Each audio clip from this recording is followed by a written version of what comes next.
Sige, pulis. Hulihin ninyo ang makamandag na ahas na ito para sa akin. Maligayang pagbabalik, mahal na mga kaibigan. Sa ating pamilyar na munting sulok, regalo sa akin ng asawa ko, ang isang diamanting pulseras na nagkakahalaga ng 5 milyong piso para sa aming anibersaryo. Nang gabing iyon, habang hindi pa humuhupa ang aking kaligayahan, nakatanggap ako ng isang mensahe mula sa isang hindi kilalang numero na may nilalamang nakakakilabot. Itapon mo agad ang pulseras na iyan. Kung hindi, mamamatay ka. Sa sobrang takot, ibinigay ko ang pulseras sa aking hipag sa isang salo-salo ng pamilya. Kinabukasan, labis akong nabigla nang ang nakabibinging sigaw ng aking biyenan, si Senyora Victoria, ay bumasag sa katahimikan ng mansyon. Tumusok sa aking pandinig na parang isang nagbabagang bakal. Sa paligid ko, ang lahat ay parang isang pelikulang nasa mabagal na kilos, puno ng kaguluhan. Ang aking hipag na si Katrina ay nakahandusay sa malamig na marmol na sahig. Nangingisay ang katawan, nanlalaki ang mga mata, at bumubula ang bibig. Ang aking asawa, si Rafael, ay natigilan. Ang kanyang mukha ay maputla, walang bahid ng dugo. Ngunit ang bagay na dumurog sa aking puso ay hindi ang nakapangingilabot na tanawin, kundi ang kanyang mga mata. Ang kanyang mga mata ay hindi nakatingin sa kanyang nag-aagaw buhay na kapatid, kundi nakatitig sa akin. Isang tingin na puno ng takot, pagkabigo, at isang hindi maitatagong galit, na para bang ako, at hindi isang hindi nakikitang puwersa, ang may kagagawan ng trahedyang ito. At ang lahat ay nagsimula 2 araw lamang ang nakalipas. Mula sa gabi ng aming 3 anibersaryo. Nang gabing iyon, ginugol ko ang buong hapon sa malawak, ngunit malamig na kusina upang maghanda ng isang marangyang hapunan. Sinikap kong lutuin ang lahat ng paboritong pagkain ni Rafael at ng kanyang ina. Nilagang baka para sa kalusugan ng biyanan ko, garlic butter prawns para kay Rafael, at maging ang crispy pata na laging binabanggit ng hipag kong si Katrina. Ako ay umasa sa isang musmos na paraan na ang isang mainit na hapunan ay maaaring magtaboy sa mabigat at mailap na hangin na bumabalot sa pamilyang ito mula nang ako ay pumasok bilang manugang. Suot ko ang isang cream-colored na sedang bestida na kabibili lang ni Rafael. Magaan ang aking make-up at ang mahaba kong buhok ay may malambot na alon. Tiningnan ko ang aking sarili sa salamin. Sinusubukang humanap ng kaunting tiwala sa sarili. Sinusubukang magmukhang karapat-dapat sa posisyon ng isang manugang sa isang marangyang pamilya. Ngunit sa kaibuturan ng aking mga mata, tanging pagod at kalungkutan ang aking nakita, na hindi ko maitago. 3 taon, isang hindi mahabang panahon ngunit sapat na upang ubusin ang dating masayahin at mapagmahal na dalaga. At mag-iwan ng isang babaeng laging nag-iingat, laging sinusubukang pasayahin ang lahat, ngunit sa huli walang napasaya, kahit ang sarili niya. Nagsimula ang hapunan, tulad ng dati, sa isang nakakatakot na katahimikan. Ang aking biyenan, si Senyora Victoria, ay nakaupo sa kabisera ng mesa. Ang kanyang mukha ay maringal. Tumango lamang siya, nang bahagya nang anyayahan ko siya, at nagsimulang kumain. Bawat kilos niya, mula sa paghawak ng kubyertos hanggang sa paghigop ng alak, ay nagpapakita ng karangyaan at kapangyarihan. Ngunit puno rin ng distansya. Wala siyang sinabing kahit isang salita. Paminsan-minsan lamang akong tinitingnan ng isang matalim at mapanuring tingin, na nagpaparamdam sa akin na para akong hinuhubaran. Lahat ng aking kapintasan ay nakalantad sa kanyang harapan. Si Katrina, ang aking 20 taong gulang na hipag, ay iba. Hindi siya tahimik. Patuloy siyang nakatutok sa kanyang bagong telepono.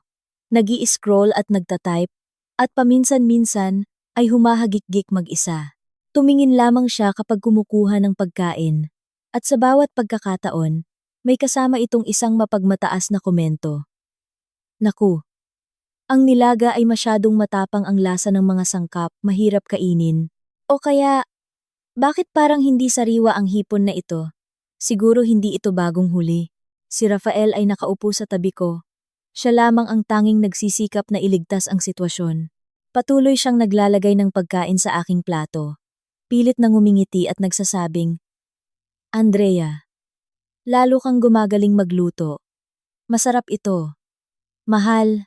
Pagkatapos ay lilingon siya sa kanyang ina. Ma, kumain pa po kayo nitong nilaga. Masustansya po ito. Ngunit ang tanging tugon sa kanya ay ang malamig na katahimikan ni Senyora Victoria at ang pagmuso ni Katrina. Kitang-kita ko ang pagkailang at kawalan ng magawa sa mga mata ng aking asawa. Para siyang isang taong sumusubok na maglayag ng isang bangka sa pagitan ng dalawang magkasalungat na agos at unti-unti na siyang napapagod. Akala ko ay matatapos na ang malungkot na selebrasyon ng bigla, ibinaba ni Rafael ang kanyang mga kubyertos. Tiningnan niya ako. Ang kanyang mga mata ay biglang naging malambing at kumikinang sa isang hindi maipaliwanag na saya. Hinawakan niya ang aking kamay na nasa ilalim ng mesa at marahang pinisil. Andrea, salamat sa 3 taon na laging nasa tabi ko sa pag-aalaga sa pamilyang ito. Alam kong marami kang tiniis. Ang kanyang mga salita ay parang isang mainit na agos na dumaloy sa aking nanlalamig na puso. Lahat ng aking sama ng loob at hinanakit ay tila naglaho. Sa sandaling iyon, kinuha niya mula sa bulsa ng kanyang Amerikana ang isang maliit na kahon na nababalutan ng pulang pelus. Tila tumigil ang pagtibok ng aking puso.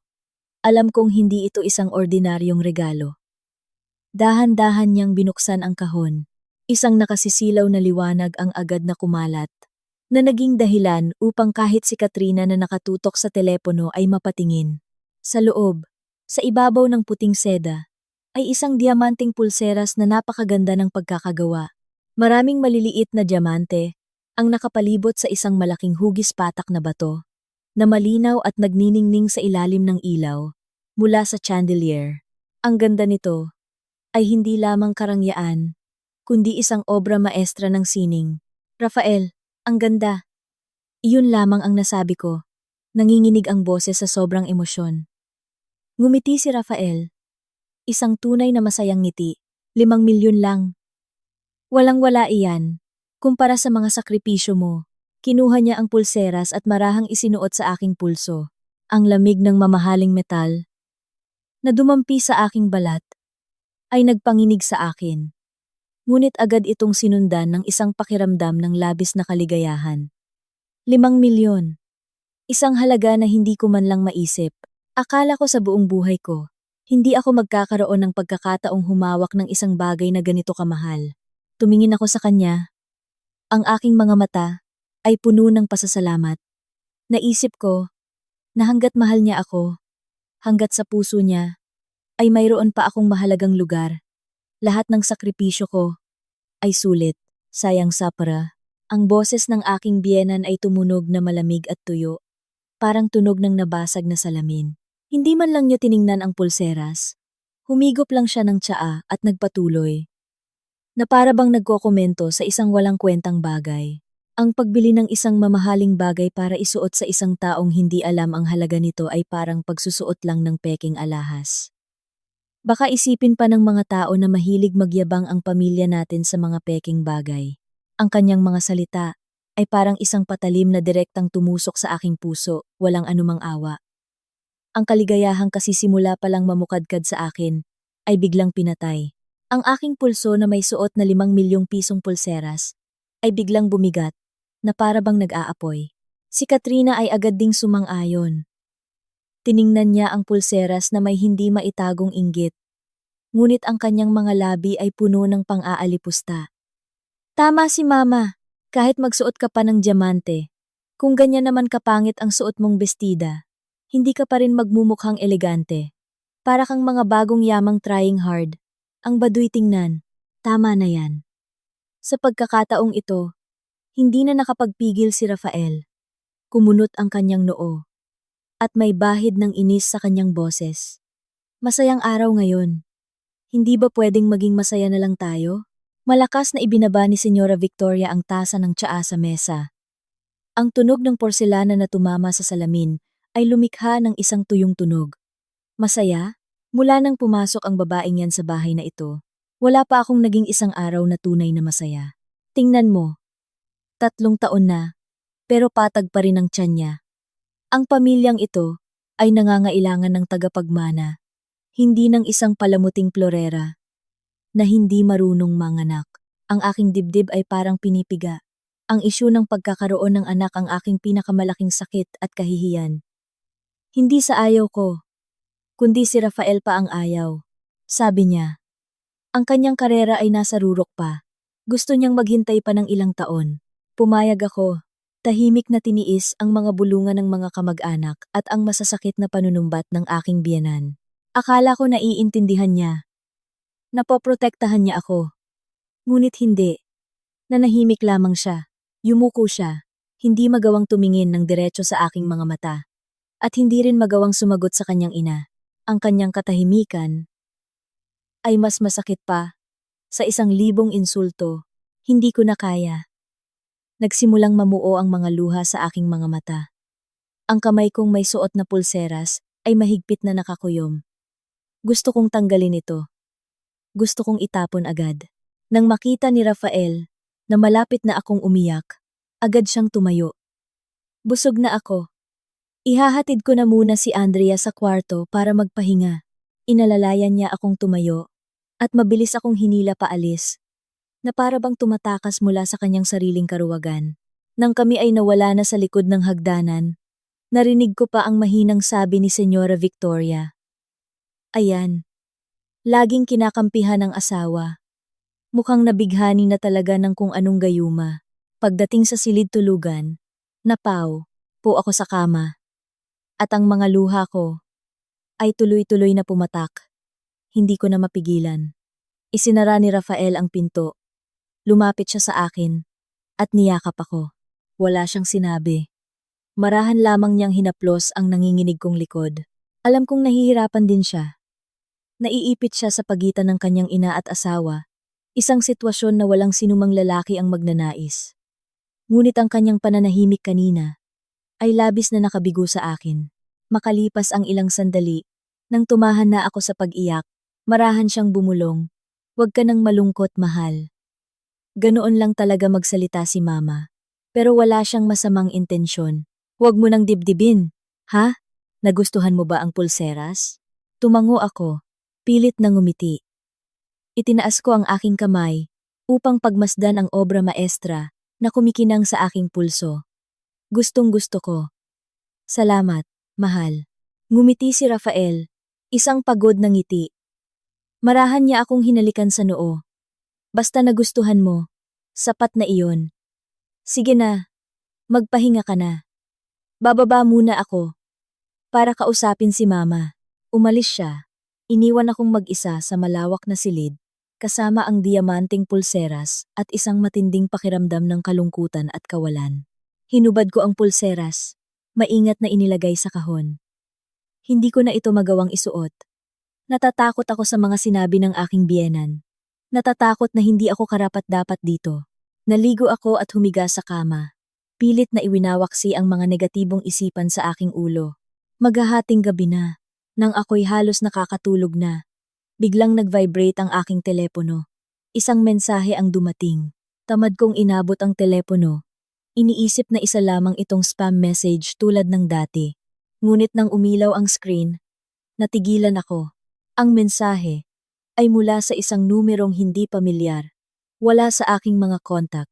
At ang nilalaman nito ay isang maikling pangungusap lamang. Ngunit sapat na para manlamig ang buong katawan ko at tila nanigas ang dugo sa aking mga ugat. Itapon mo agad ang pulseras na iyan, kung hindi, mamamatay ka. Napabalikwas ako ng bangon. Ang puso ko'y kumakabog na parang tambol. Binasa ko ng paulit-ulit ang mensahe.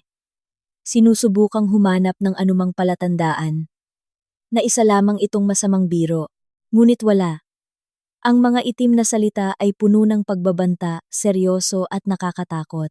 Mamatay. Bakit kamatayan? Sino ang nagpadala ng mensaheng ito? Paano nila nalaman ang tungkol sa pulseras? Libu-libong tanong ang umiikot sa aking isipan, na nagdulot sa akin ng matinding takot. Nanginginig kong tinawagan ang numero. Ngunit sa kabilang linya, tanging mahahabang tunog ng dial tone ang aking narinig. Isang hindi nakikitang takot ang nagsimulang bumalot sa akin. Sumisikip sa aking dibdib. Napatingin ako sa pulang kahon na nakapatong sa aking vanity table. Ang regalo ng kaligayahan kanina. Ngayon sa aking paningin, ay parang isang kahon ni Pandora na naglalaman ng kapahamakan at kamatayan. Dapat ko bang sabihin kay Rafael? Ngunit paano kung isa lamang itong biro? Iisipin niyang nagpapraning lang ako at makakadagdag lang ito sa problema. Bukod pa rito, may tensyon sa pagitan nila ng kanyang ina. Ayokong dagdagan pa ang apoy. Sanay na akong mag-isang lutasin ang aking mga problema. Mag-isang kinikimkim ang aking mga kalungkutan. Hindi ako nakatulog buong gabi. Sa tuwing ipipikit ko ang aking mga mata, ang mga salitang mamamatay ka ay bumabalik at bumabagabag sa akin. Kinabukasan, nagising ako na may maitim na bilog sa ilalim ng aking mga mata at mabigat na pakiramdam. Buong araw akong balisa. Sa tuwing nakikita ko ang pulang kahon, nanlalamig ang aking likod. Hindi ko ito magawang hawakan. At tinakpan ko pa ito ng isang sedang panyo, na para bang sa paggawa niyon, ay mapipigilan ko ang masamang mangyayari. Nang gabing iyon, may maliit na salo-salo ulit ang aming pamilya, kaarawan ni Katrina. Wala ako sa mood na dumalo, ngunit hindi ako maaaring hindi pumunta. Pumili ako ng pinakasimpleng damit, hindi nag-makeup, umaasang magiging invisible ako sa maingay na party. Pagbaba ko sa sala, si Katrina, na nakasuot ng bagong bestida, ay tumakbo pal. Apit sa akin at hinawakan ng aking braso. Naglalambing. Ate Andrea, nasaan na ang regalo ko? Nagulat ako. Sa gitna ng aking pag-aalala, tuluyan kong nakalimutan ang tungkol dito. Pasensya na. Medyo masama ang pakiramdam ko nitong mga nakaraang araw kaya ngumuso si Katrina. Ang kanyang mga mata ay mabilis na sumulyap sa aking vanity table sa silid. Kung saan ang pulang kahon ay hindi maayos na natatakpan. Sige na nga. Ngunit pagkatapos ay pinahaba niya ang kanyang pagsasalita. Ang kanyang mga mata ay nagningning sa katusuhan. Pupunta kasi ako sa party kasama ang mga kaibigan ko. At kulang ng isang alahas ang damit ko para maging kumpleto. Kung sana mayroon akong diamanting pulseras na kasing ganda ng sayo kahapon. Ang saya sana. Ang kanyang mga salita ay parang kidlat na tumama sa aking naguguluhang isipan. Isang nakakabaliw, ngunit napakalohikal na ideya ang biglang sumagi sa aking isip. Ang pulseras, sinabi sa mensahe na itapon ko ito. Ang pagbibigay nito kay Katrina ay isang paraan din para itapon ito, hindi ba? Sa ganitong paraan, makakaiwas ako sa nakakatakot na bagay na ito. Mapapalapit pa ang loob ko sa masungit kong hipag. At may regalo pa ako para sa kanyang kaarawan. Isang bato. 3 ibon.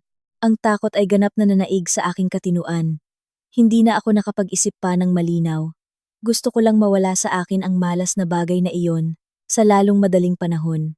Sige, kung gusto mo, ibibigay ko sa'yo. Ang boses ko ay puno ng determinasyon na kahit ako ay nagulat, nagningning ang mga mata ni Katrina. Talaga, ate? Hindi ka nagbibiro? Regalo yan sa'yo ni Kuya Rafael, ah? Totoo. Sandali lang. Mabilis akong tumakbo pabalik sa silid. Ang puso ko ay kumakabog na parang gustong lumabas sa aking dibdib. Binuksan ko ang kahon at kinuha ang diamanteng pulseras. Sa pagkakataong ito, hindi ko na ito nakitang maganda. Bagkus ay malamig at puno ng kamatayan. Dinala ko ito pababa. Hindi magawang tingnan ito ng diretso. At iniabot kay Katrina. Ito ang regalo ko sa'yo. Maligayang kaarawan. Tuwang-tuwang sumigaw si Katrina. Inagaw niya ang pulseras mula sa aking kamay na para bang takot na magbago ang isip ko. Wow, salamat ate. Ikaw na ang the best. Agad niyang isinuot ang pulseras, paikot-ikot sa harap ng salamin, ang kanyang mukha ay nagliliwanag sa kaligayahan. Si Senyora Victoria, na nakatayo sa tabi, ay tila nasiyahan din sa nakita. Tiningnan niya ako na may bahagyang bawas na pangmamata. Buti naman at marunong ka ring makisama. Nakahinga ako ng maluwag. Pakiramdam ko ay nabunutan ako ng 1,000 kilong bigat. Marahil, tapos na ang bangungot. Ngunit, Nagkamali ako. Ang trahedya ay nagsisimula pa lamang. Matapos matanggap ang pulseras, si Katrina ay halatang masaya. Naglakad-lakad siya sa buong bahay.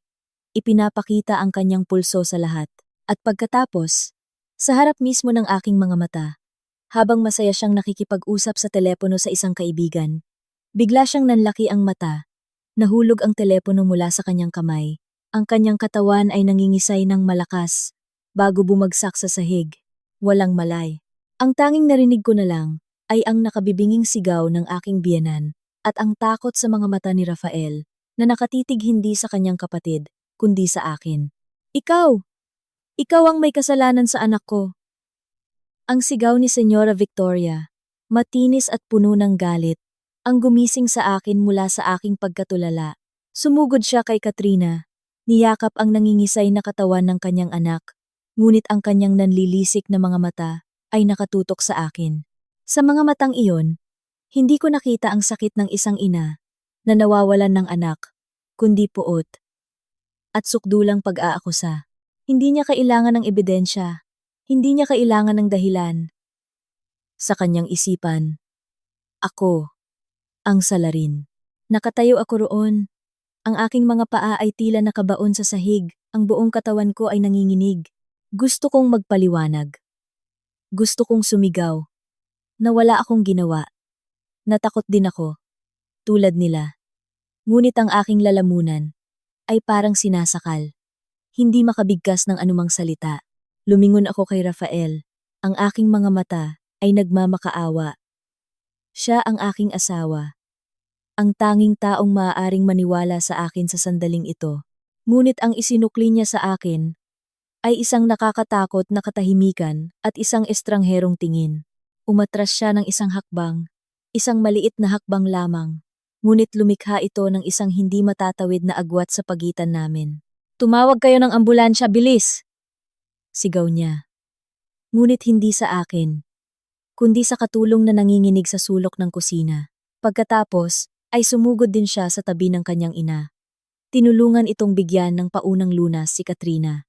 Ako ay naging isang tagalabas, isang estranghero na nanonood sa trahedya ng kanilang pamilya.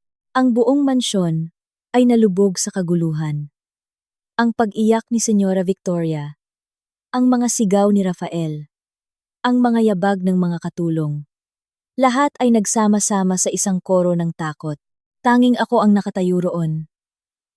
Pakiramdam ko ay isa akong hindi nakikitang kaluluwa.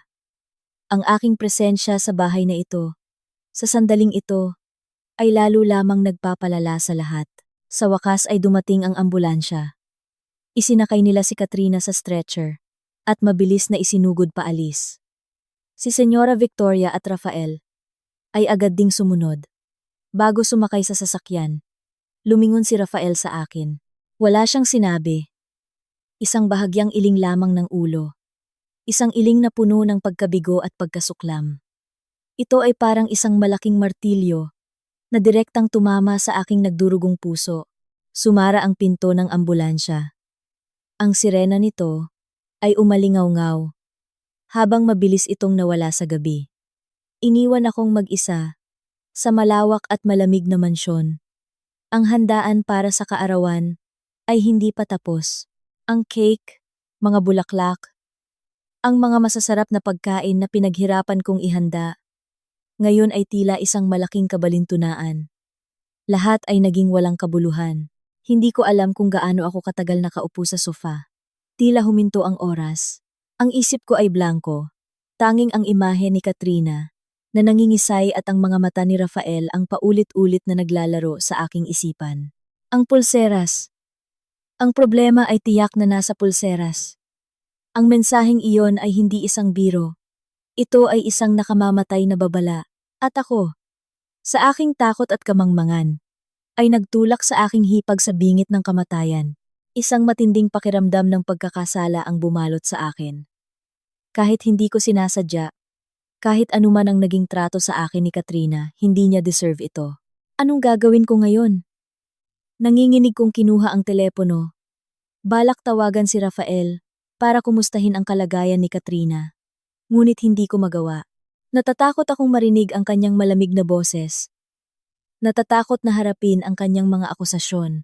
Buong gabi akong hindi nakatulog. Nakaupo lang ako roon, yakap ang aking mga tuhod, nakatingin sa labas ng bint. Ana. Ang kadiliman ng gabi ay kasing sukal ng aking malabong hinaharap. Mag-uumaga na, nang ako'y nakatulog dahil sa sobrang pagod, isang malakas na pagbukas ng pinto ang gumising sa akin. Si Rafael at Senyora Victoria ay nakabalik na, ngunit ang kanilang itsura ay nagdulot sa akin ng takot. Si Rafael ay mukhang pagod, hindi nakapag-ahit, at ang kanyang mga mata ay namumula dahil sa puyat. Habang si Senyora Victoria naman ay parang isang mabangis na hayop na nakawala sa hawla. Ang kanyang buhok ay gusot, ang damit ay lukot, at ang kanyang mga mata ay nag-aapoy sa galit na kayang tumupok ng lahat. At naglakas loob ka pang umupo dyan? Sumugod siya sa akin. Sumisitsit ang boses. Ang kapatid mo ay nasa emergency room pa rin. Malubha ang kalagayan. Hindi pa alam kung mabubuhay o mamamatay. At lahat ng ito ay dahil sa'yo. Dahil sa pulseras mo. Itinaas niya ang kanyang kamay. Akmang sasampalin ako. Ngunit napigilan siya ni Rafael. Ma, kumalma po kayo. Mag-usap tayo ng maayos. Kumalma? Tinabig ni Senyora Victoria ang kamay ng anak. Paano ako kakalma? Ang kapatid mo ay nakaratay doon, habang ang asawa mo ay ligtas at walang anumang nangyari. Hindi ka ba nagtataka? Siya ang may kasalanan.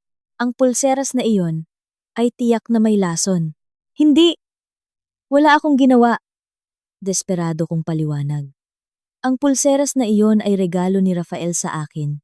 Paanong gagawan ko iyon ng masama at itatanggi mo pa? Ngumisi si Senyora Victoria, isang ngising puno ng kasamaan. Nainggit ka kay Katrina. Galit ka sa aming mag-ina. Kaya naghanap ka ng paraan para makaganti. Ibinigay mo ang pulseras para kunwari makuha ang loob niya. Pero ang totoo, para lasunin siya. Isa kang tunay na ahas na nagbabalat kayong tao. Ma, tama na po. Sigaw ni Rafael. Ngunit pagkatapos ay lumingon siya sa akin. Ang kanyang boses ay bumaba. Malamig na nakakakilabot. Andrea, magsabi ka ng totoo.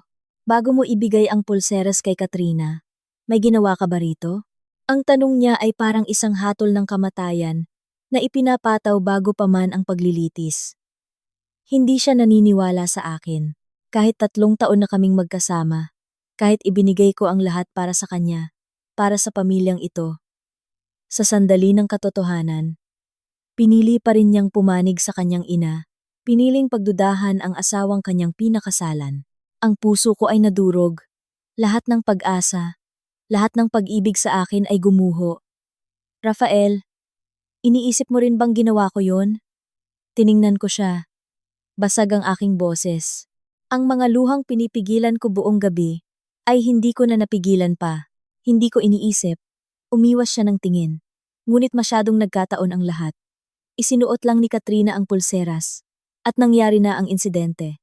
Sinabi ng doktor na may mga senyales siya ng pagkalason sa isang napakalakas na neurotoxin. Napakabilis ng epekto. Sinuri nila ang pagkain. Ang hangin. Wala silang nakitang kakaiba.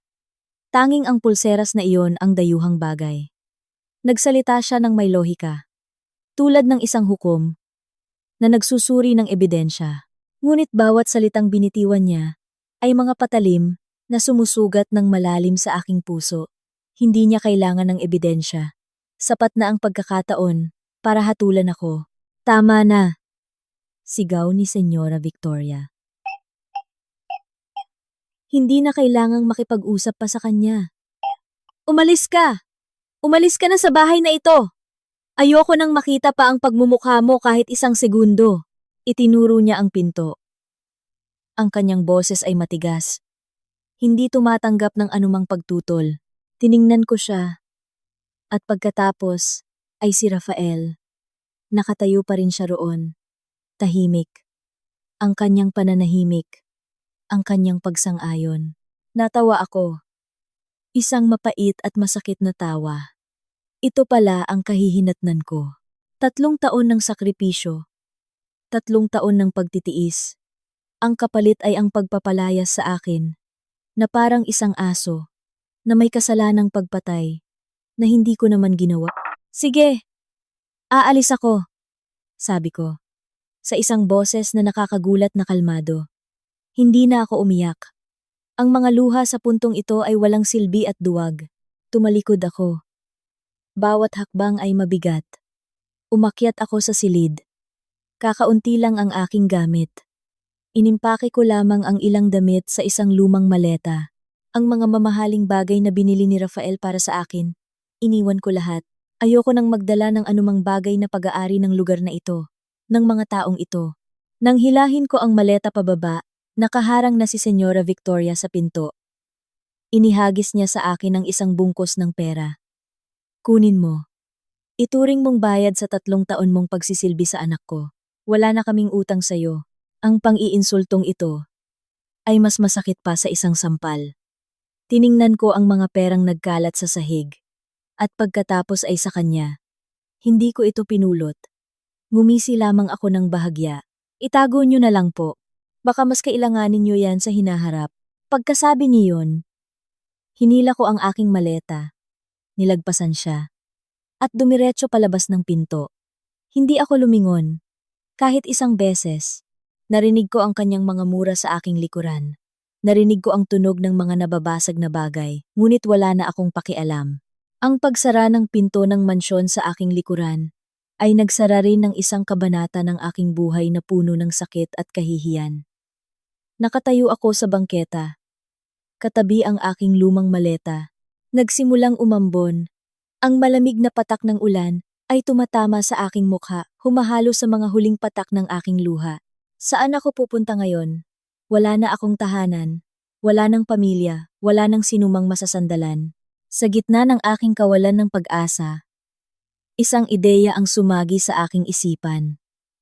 Nanginginig kong kinuha ang aking telepono at tinawagan ng isang numero na 3 taon kong hindi nagawang tawagan. Hello? Isang malalim at pamilyar na boses ng lalaki ang sumagot sa kabilang linya. Andrea, ikaw ba yan? Sa pagkarinig pa lang ng boses na iyon, ang pader ng katatagan, na pilit kong itinatayo ay ganap na gumuho. Napaluhod ako. Humagulgol. Tulong. Tulungan mo ako. Kapag may krisis na nangyayari, doon din lumalabas ang tunay na katangian ng mga relasyon. Ang tiwala.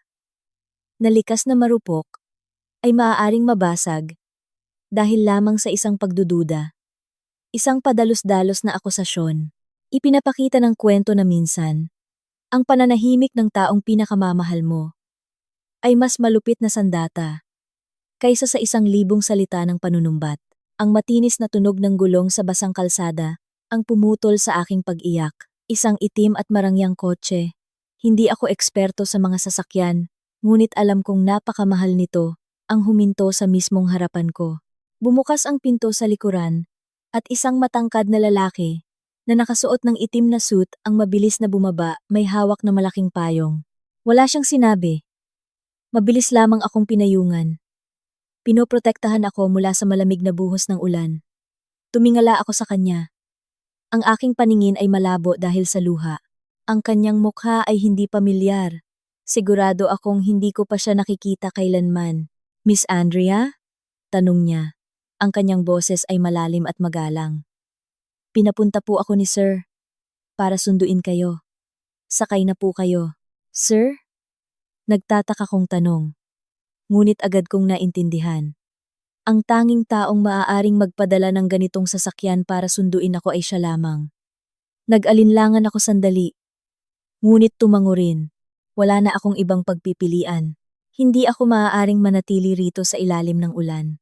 Marahan niyang kinuha ang maleta mula sa aking kamay. Inilagay sa compartment at magalang na binuksan ang pinto para sa akin. Pumasok ako at isang mainit na hangin ang agad na yumakap sa aking nanginginig na katawan. Ang loob ng kotse ay napakarangya. Ang mga upuan ay gawa sa malambot na katad at ang hangin ay may banayad na amoy ng sandalwood. Malayong malayo sa mundo sa labas, kung saan ako ay walang awang niyurakan. Tahimik na umandar ang sasakyan. Inilalayo ako sa mansyon na puno ng masasakit na alaala. Isinandal ko ang aking ulo sa bintana. Pinagmamasdan ang mga patak ng ulan na dumadaloy dito. Ang isip ko ay blanko. Hindi ko alam kung saan ako pupunta, kung ano ang mangyayari sa aking kinabukasan. Ang alam ko lang, pinutol ko na ang huling ugnayan ko sa nakaraan. Huminto ang sasakyan sa harap ng isang napakataas na gusali sa gitna ng lungsod. Nakilala ko ang lugar na ito. Isa ito sa mga pinaka-eksklusibo at mamahaling service apartment sa Maynila. Dinala ako ng driver sa isang pribadong elevator. Pinindot ang isang card at dinala ako sa pinakamataas na palapag. Isang penthouse.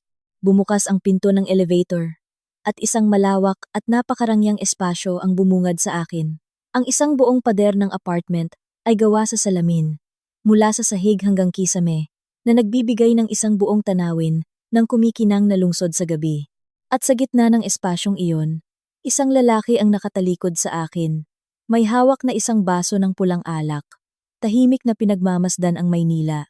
Nang marinig niya ang tunog ng elevator, lumingon siya.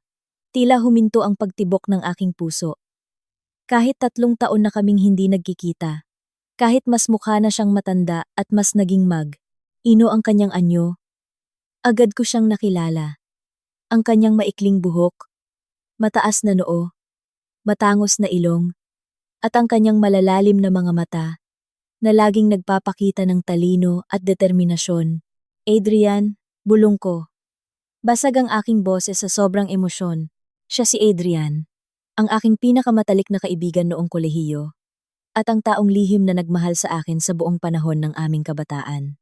Ngunit ako noon, isang hangal na dalaga, ay tinanggihan ang kanyang pag-ibig para kay Rafael. Ang lalaking nagbigay sa akin ng matatamis na pangako, ngunit sa huli nagtulak sa akin sa impyerno. Ibinaba ni Adrian ang kanyang baso ng alak at mabilis na lumapit sa akin. Wala siyang sinabi, ibinuka lamang ang kanyang mga braso at niyakap ako ng mahigpit. Isang yakap na puno ng init at pag-aalaga. Yakap ng isang kaibigan, isang kapatid, isang kakampi. Isinubsob ko ang aking ulo sa kanyang balikat. Lahat ng aking katatagan, lahat ng aking pagpipigil, ay bumigay. Humagulgol ako, na parang isang batang naligaw, na sa wakas ay nakahanap ng masisilungan. Shh! Tahan na! Nandito na ako. Magiging maayos din ang lahat, Andrea. Hinaplos niya ang aking likod. Ang kanyang malalim at mainit na boses ay parang isang pampakalma na nagpapahupa sa sakit at takot sa aking dibdib. Makalipas ang ilang sandali, nang kumalma na ako, binitawan niya ako. Tiningnan niya ang aking kaawa-awang itsura, ang aking lukot na damit, basang buhok, at namamagang mga mata. Bumuntong hininga siya, at sa kanyang mga mata ay may hindi maitatagong awa. Anong ginawa niya sa'yo? Umiling ako. Ayokong sariwain pa ang masasakit na pangyayari. Wala. Naghiwalay na kami. Alam ko, sabi niya. Alam ko, mula pa sa simula na hindi siya karapat-dapat sa'yo. Paano? Paano mo nalaman at nasundo mo ako? Nagtataka kong tanong. Inanyayahan ako ni Adrian na maupo sa sofa. Ipinagtimpla niya ako ng isang basong maligamgam na tubig. May mga narinig akong ilang bagay. At saka, lagi kitang pinababantayan. Natatakot akong may mangyaring masama sa'yo. Natigilan ako sa kanyang sinabi. Sa loob ng 3 taon, kahit pinutol ko na ang lahat ng aming ugnayan, palihim pa rin pala niya akong sinusubaybayan at pinoprotektahan. Isang hindi maipaliwanag na damdamin ang namuo sa akin. Isang halo ng paghanga at pagkakasala. Salamat, Adrian. Kung wala ka ngayon, hindi ko talaga alam kung anong gagawin ko. Huwag kang magpasalamat. Putol niya. Sa pagitan nating dalawa, hindi kailangan ng salitang yan. Manatili ka muna dito at magpahinga. Apartment ko ito. Ganap na ligtas.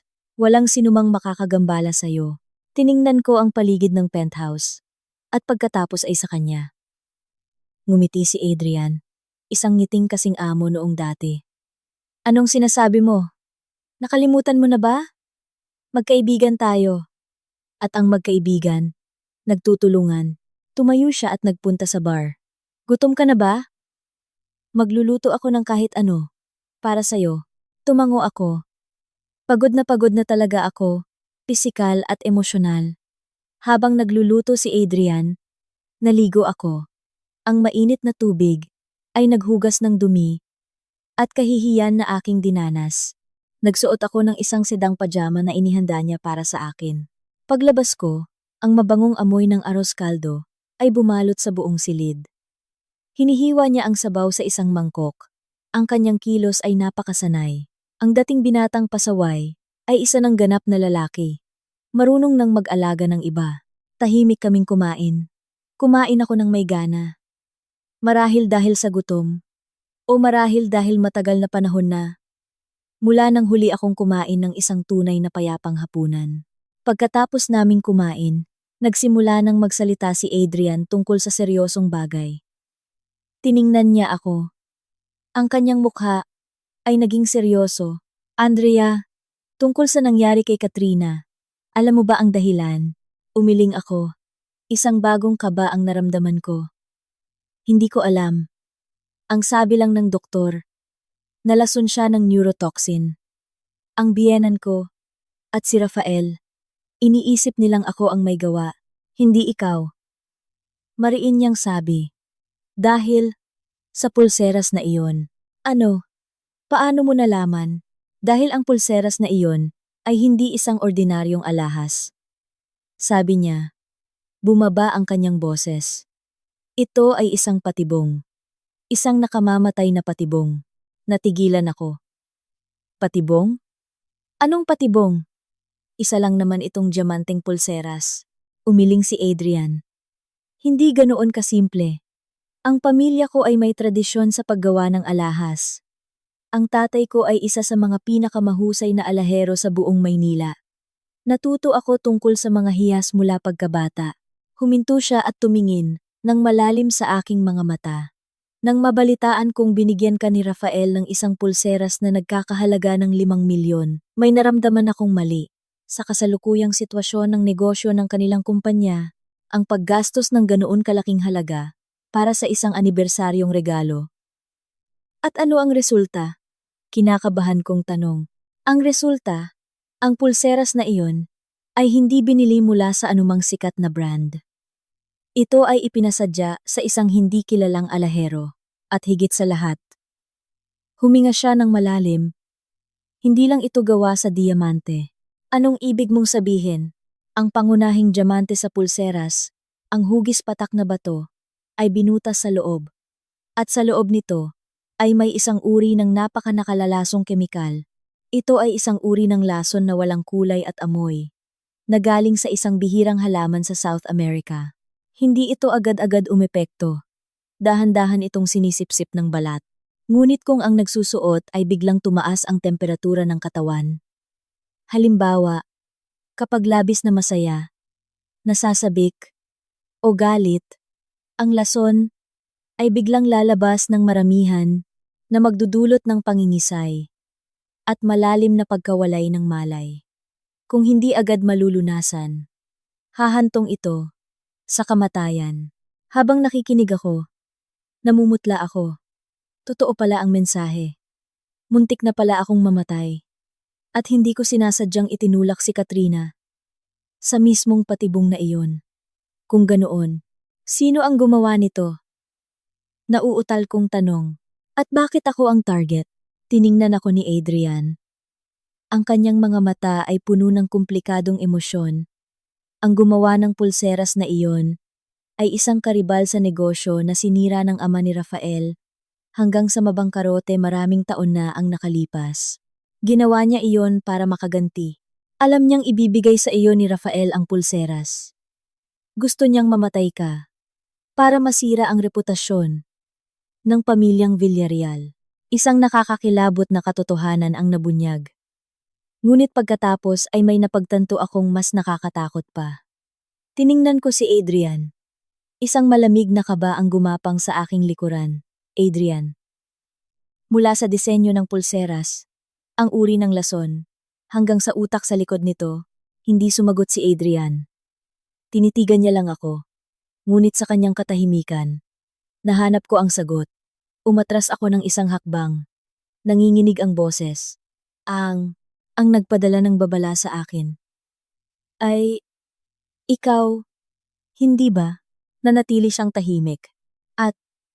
At ang negosyanteng sinira. Ay, hindi ko magawang tapusin ang pangungusap. Marahang tumango si Adrian. Isang mabigat na pagtango. Oo, siya ang aking ama. Ang buong penthouse ay nalunod sa isang nakamamatay na katahimikan. Sa labas ng bintana, ang Maynila ay nananatiling marangya. Ang mga ilaw ay kumikinang na parang libu-libong diamante. Ngunit sa loob ko, gumuho ang buong mundo. Ang ama ni Adrian. Ang talentadong alahero na hinahangaan ko. Na narinig ko lamang sa kanyang mga kwento. Ay ang biktima pala sa madilim na plano ng pamilya ng aking asawa. At si Adrian, ang aking pinakamatalik na kaibigan, ay nabuhay sa puot sa loob ng maraming taon. Tiningnan ko siya, ang lalaking nasa harapan ko. Pamilyar pa rin ang kanyang mukha, ngunit ngayon ay tila estranghero siya sa akin. Sa likod ng kanyang kalmado at mainit na anyo, ay isang buong plano ng paghiganti na kinakalkula hanggang sa pinakamaliit na detalye. Alam niya ang lahat. Isinabak niya ako sa kanyang laro. Bakit? Bulong ko. Basag ang boses. Bakit hindi mo sinabi sa akin mula sa simula? Bakit hinayaan mong umabot sa ganito ang lahat? Tiningnan ako ni Adrian. Sa kanyang mga mata ay may malalim na sakit. Patawad, Andrea. Ayokong idamay ka rito. Ang plano ko ay hindi ganito. Ano ang plano mo? Tanong ko. Ang puso ko ay naguguluhan. Isang halo ng galit, awa, at takot. Ang hayaan akong mamatay. Hindi! Hinding-hindi! Mabilis niyang putol. Ang plano ko ay magpadala sa iyo ng babala para itapon mo ang pulseras. May mga tao akong nakabantay. Kapag itinapon mo ito, agad nila itong kukunin. Ang pulseras na iyon ang matibay na ebidensya para idiin ang kasalanan ni Rafael at ng kanyang ama. Gusto ko lang naligtas kang makaalis sa bahay na iyon. Ang paghihiganti, hayaan mo na sa akin. Ngunit hindi nangyari ang mga bagay ayon sa plano. Sabi ko, puno ng kapaitan. Hindi ko ito itinapon. Ibinigay ko ito kay Katrina. Oo. Tumango siya. Ang kanyang mukha ay puno ng pagsisisi. Iyon ang hindi ko inaasahan. Hindi ko akalain na iyon ang gagawin mo. Nang malaman ko, huli na ang lahat. Ang tanging nagawa ko na lang ay tumawag ng ambulansya at dalhin ka rito.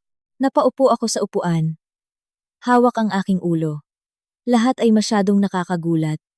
Hindi ko kayang tanggapin. Ako ay isang biktima. Ngunit hindi sinasadyang naging kasabwat sa isang planong pagpatay.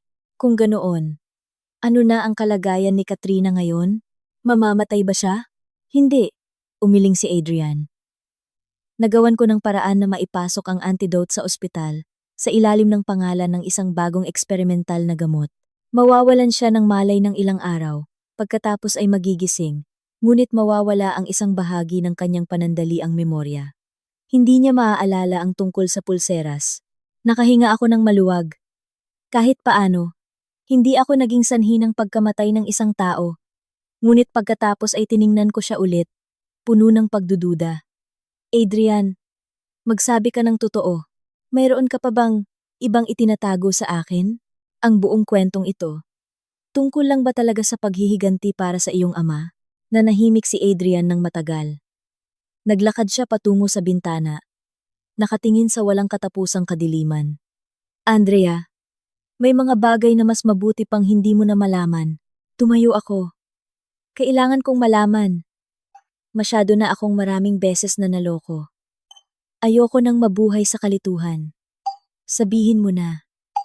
Ano ba talaga ang ginawa ng ama ni Rafael? Si Senyor Alberto, sa ama mo, lumingon siya. Ang kanyang mga mata ay dumilim. Hindi niya lang sinira ang aking ama. Isa siyang demonyo na nagbabalat kayong negosyante. Nagsimula siyang magkwento. Ang kanyang boses ay kalmado, ngunit bawat salita ay naglalaman ng matinding galit. 20 taon na ang nakalipas. Ang aking ama at si Senyor Alberto ay malapit na magka-partner sa negosyo. Sila ang nagtayo ng sikat na brand ng alahas, ang Alhambra Jewels. Ang aking ama ang namamahala sa paggawa, habang si Senyor Alberto naman ang sa negosyo. Ngunit nang maging matatag na ang brand, lumabas ang kanyang kasakiman. Gusto niyang angkinin ang lahat. Anong ginawa niya? Nagsimula siyang magpuslit ng mga hiyas mula sa mga lugar na may digmaan sa Africa. Iyon ang mga blood diamonds na nakuha sa pamamagitan ng pawis, luha, at buhay ng mga inosenteng tao. Ginamit niya ang Alhambra Jewels para maglaban ng pera, para gawing legal ang mga maduduming batong iyon. Nalaman ito ng aking ama. Pinayuhan niya si Senyor Alberto. Tinakot na isusuplong siya. At iyon ang pinakamalaking pagkakamali ng kanyang buhay. Pinatay niya ba ang iyong ama? Nauutal kong tanong. Mas malala pa sa pagpatay. Nanginginig ang boses ni Adrian. Gumawa siya ng patibong. Ipinasa niya ang lahat ng kasalanan ng smuggling at tax evasion sa aking ama. Nahuli ang aking ama. Hinatulan ng habambuhay na pagkabilanggo. Lahat ng aming ari-arian ay kinumpiska. Ang aking ina, dahil sa sobrang pagkabigla at kalungkutan, ay nagkasakit ng malubha at namatay hindi nagtagal. Ako, isang 15 taong gulang na bata, biglang nawalan ng lahat. Nabuhay ako sa panlalait at pangmamata ng mga tao habang nakikinig ako. Parang pinipiga ang aking puso. Hindi ko maisip kung paano nalampasan ng isang 15 taong gulang na bata ang ganoong mga pagsubok. At si Senyor Alberto, inangkin niya ang buong kumpanya ng Alhambra Jewels. Pinalitan ang pangalan nito at ginawang Villarreal Group tulad ngayon. Naging isang matagumpay siyang negosyante. Isang kagalang-galang na pilantropo. Walang nakakaalam na sa likod ng kanyang magandang imahe ay isang mamamatay tao. Isang smuggler ng dugo. Kung gayon, bakit hindi mo siya isinuplong? Isuplong? Ngumisi siya. Isang mapait na ngisi. Anong gagamitin ko para isuplong siya? Lahat ng ebidensya ay sinira niya. Lahat ng testigo ay binayaran niya o pinatahimik. Ako noon ay isang bata lamang. Walang pera, walang kapangyarihan, walang naniwala sa akin. Kinailangan kong danasin ang lahat ng kapaitan at kahihiyan para mabuhay, para maghintay sa araw na ito. Tiningnan niya ako. Ang kanyang mga mata ay nag-aapoy sa pagnanasang makaganti. Sa loob ng 20 taon, walang tigil akong nagsikap. Itinayo ko ang aking karera mula sa wala, sa iisang layunin, ang pagbayarin ang demonyong iyon. Nag-ipon ako ng ebidensya, nagpasok ng mga tao sa kanyang kumpanya.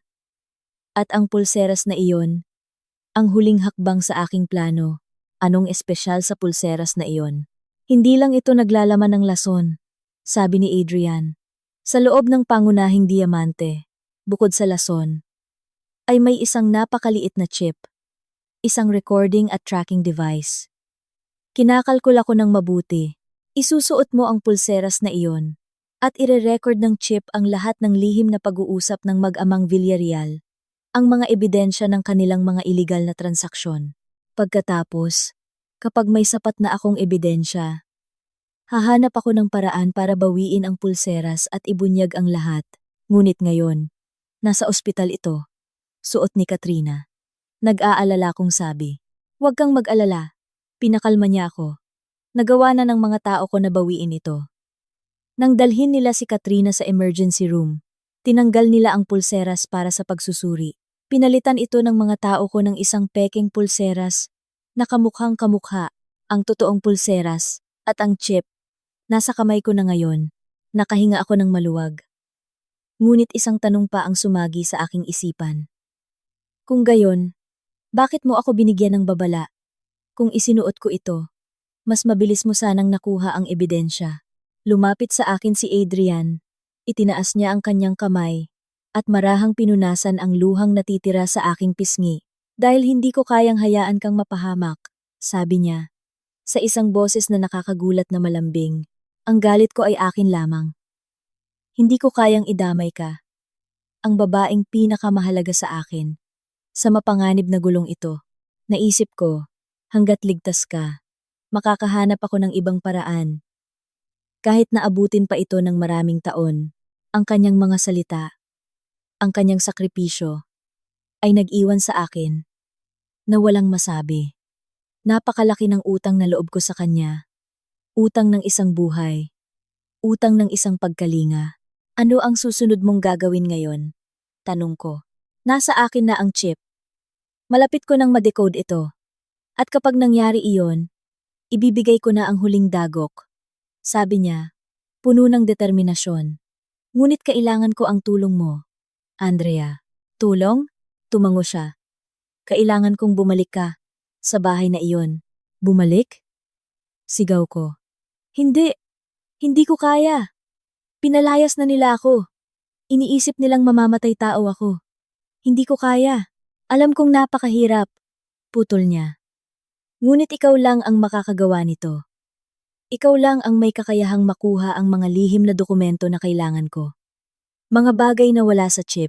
Kailangan kong maging mga mata at tainga ko sa loob. Tiningnan niya ako. Ang kanyang mga mata ay nagmamakaawa. Andrea, hindi na ito tungkol sa aking personal na paghihiganti.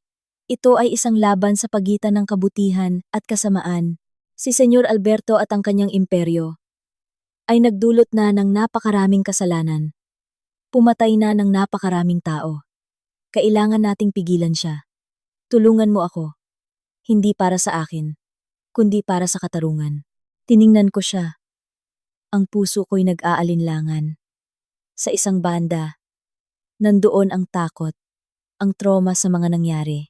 Sa kabilang banda, ang utang na loob kay Adrian, ang responsibilidad sa katarungan. Anong gagawin ko? Ang bumalik sa impyernong iyon? Harapin ang mga taong yumurak sa akin. Mayroon ba akong sapat na lakas ng loob? Ginugol ko ang buong gabi sa pag-iisip sa alok ni Adrian. Naglakad-lakad ako sa marangyang penthouse. Ang isip ko'y puno ng libu-libong tanong. Bumalik? Bumalik sa lugar kung saan ako ay ininsulto. Tinrato na mas mababa pa sa isang katulong? Bumalik para harapin si Senyora Victoria, ang babaeng naghagis ng pera sa aking mukha?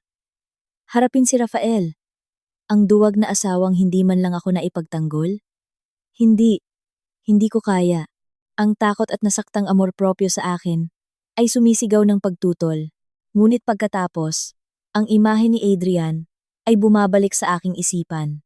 Ang imahe ng isang 15 taong gulang na batang ulila, nawalan ng ama, ina, at lahat, na kinailangang mabuhay sa galit sa loob ng 20 taon. Maaari niya akong pabayaan, hayaang mamatay sa patibong ng kaaway. Ngunit hindi niya ginawa. Pinili niyang iligtas ako. Kahit na masira pa nito ang planong pinaghirapan niya sa buong buhay niya. Ang utang na loob na ito, alam kong hindi ko mababayaran habang buhay. At nariyan pa ang mga krimen ng pamilyang Villarreal. Ang mga blood diamonds, ang mga inosenteng buhay na nawala. Kung tatalikuran ko ito, kung pipiliin ko ang aking sariling kaligtasan, makakatulog ba ako ng mahimbing? Mababaliwala ko ba ang kasamaang nagaganap sa labas ng batas? Kinabukasan, nang lumabas si Adrian mula sa kanyang opisina, na may maitim na bilog sa ilalim ng kanyang mga mata, dahil sa magdamag na pag-decode ng chip, naghihintay na ako sa kanya sa sala. Nakapagdesisyon na ako. Babalik ako, sabi ko. Nanginginig pa rin ang boses, ngunit ang aking mga mata ay puno ng determinasyon. Tiningnan ako ni Adrian, bahagyang nagulat, na mabilis na napalitan ng pasasalamat. Sigurado ka ba?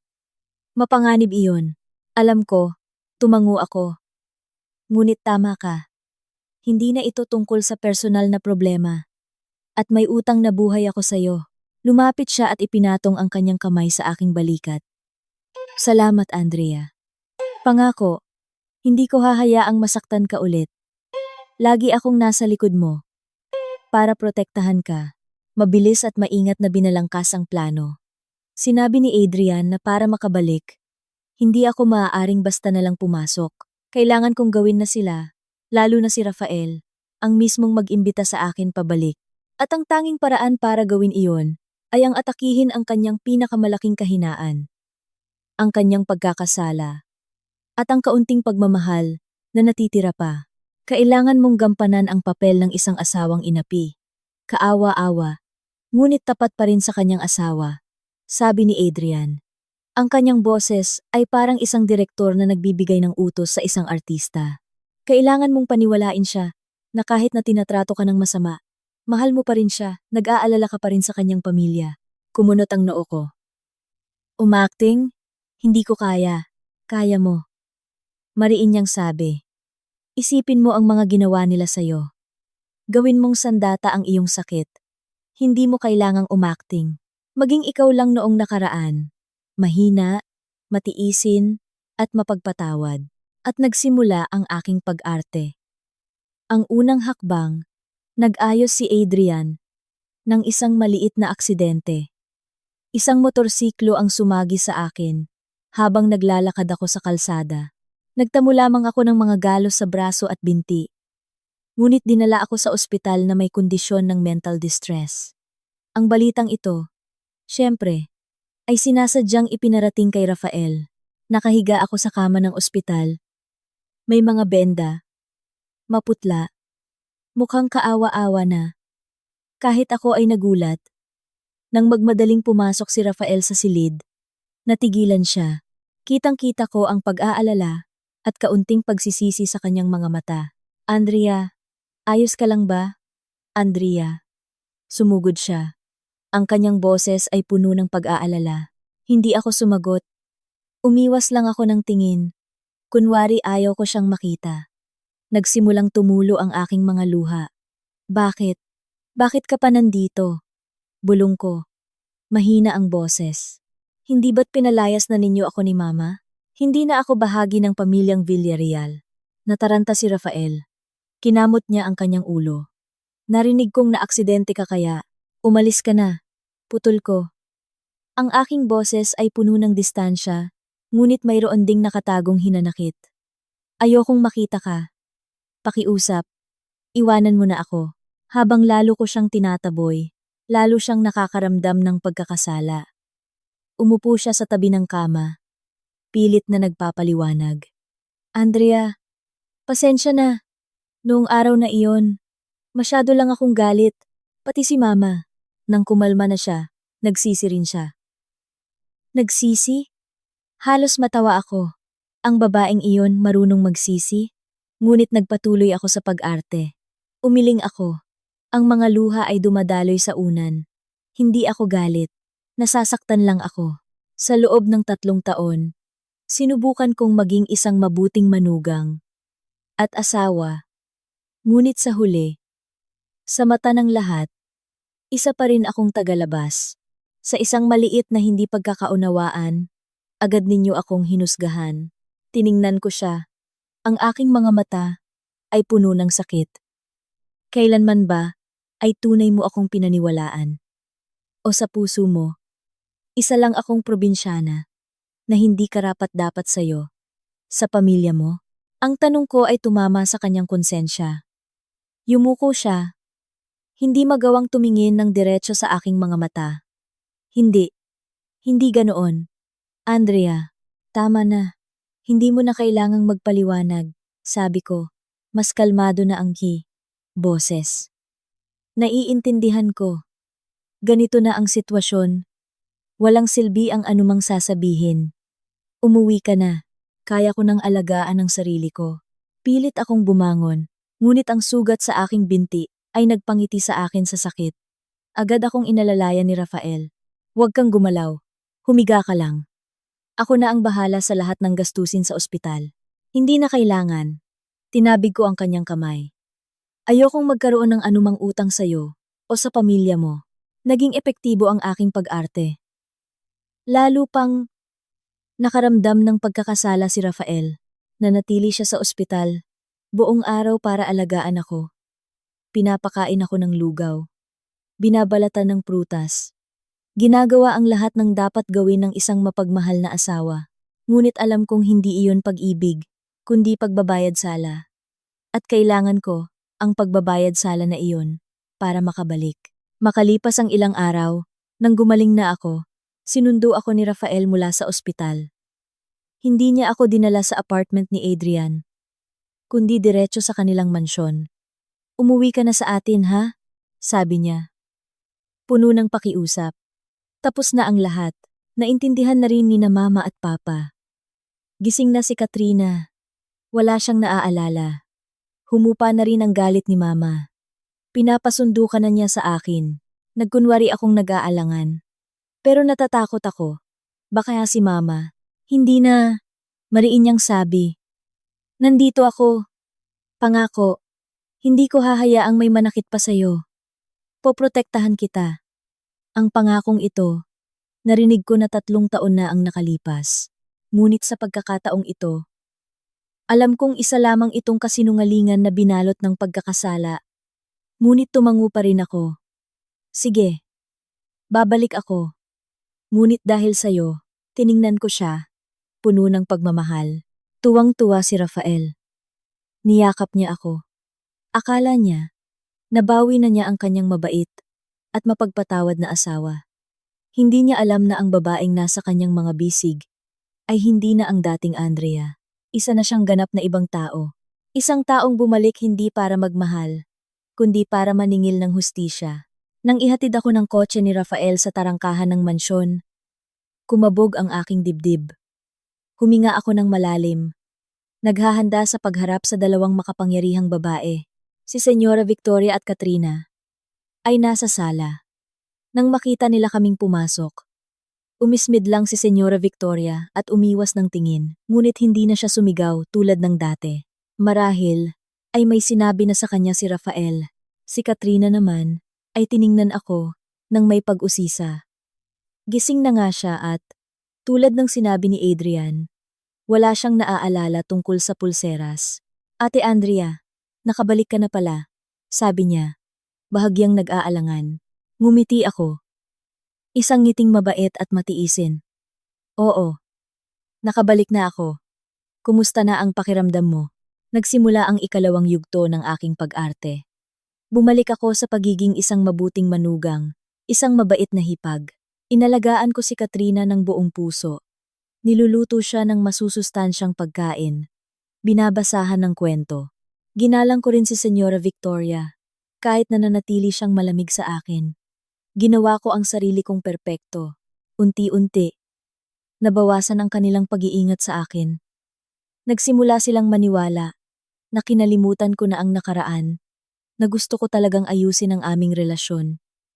Ngunit hindi nila alam, bawat gabi, kapag tulog na ang lahat, palihim akong pumapasok sa opisina ni Senyor Alberto, ang aking biyenan.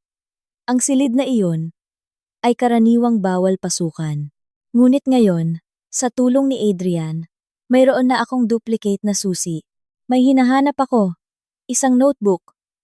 Sinabi ni Adrian na doon isinusulat ni Senyor Alberto ang lahat ng kanyang maruruming transaksyon. Ito ang kahinaan ng buong imperyo ng Villarreal. Ngunit hindi ko ito mahanap. Marahil ay itinago niya ito sa isang mas ligtas na lugar. Isang gabi, habang nasa silid ako, pumasok si Rafael. Mukha siyang masaya. Niyakap niya ako mula sa likuran. Bumulong sa aking tainga. Andrea, sa darating na weekend, may malaking party ang kumpanya sa isang yate. Sumama ka sa akin ha? Gusto kitang ipakilala sa lahat. Gusto kong malaman nila na asawa kita. Lumingon ako sa kanya. Ito na ba ang pagkakataon? Bigla kong naalala ang sinabi ni Adrian. Mag-ingat ka. Isang matandang lobo si Senyor Alberto. Hinding-hindi niya iiwan ang mahahalagang dokumento sa bahay. Malamang, lagi niya itong dala-dala. Isang yate. Isang liblib na lugar, mahirap pasukin at labasan. Isang perpektong lugar para sa mga lihim na transaksyon. At isang perpektong lugar para kumilos ako. Ngumiti ako. Isang maningning na ngiti. Oo, sasama ako. Hindi ko alam na ang desisyong ito ay maglalagay sa akin sa isang sitwasyong napakapanganib. Ang mga sumunod na araw, nabuhay ako sa kaba at pag-aalala. Ngunit sa labas ay kailangan kong magmukhang kalmado. At masaya pa nga. Nagsimula akong maghanda para sa party sa yate. Maingat kong pinili ang aking damit, hairstyle, at makeup. Gusto kong maging napakaganda, hindi lang para pasayahin si Rafael, kundi para itago ang aking tunay na layunin.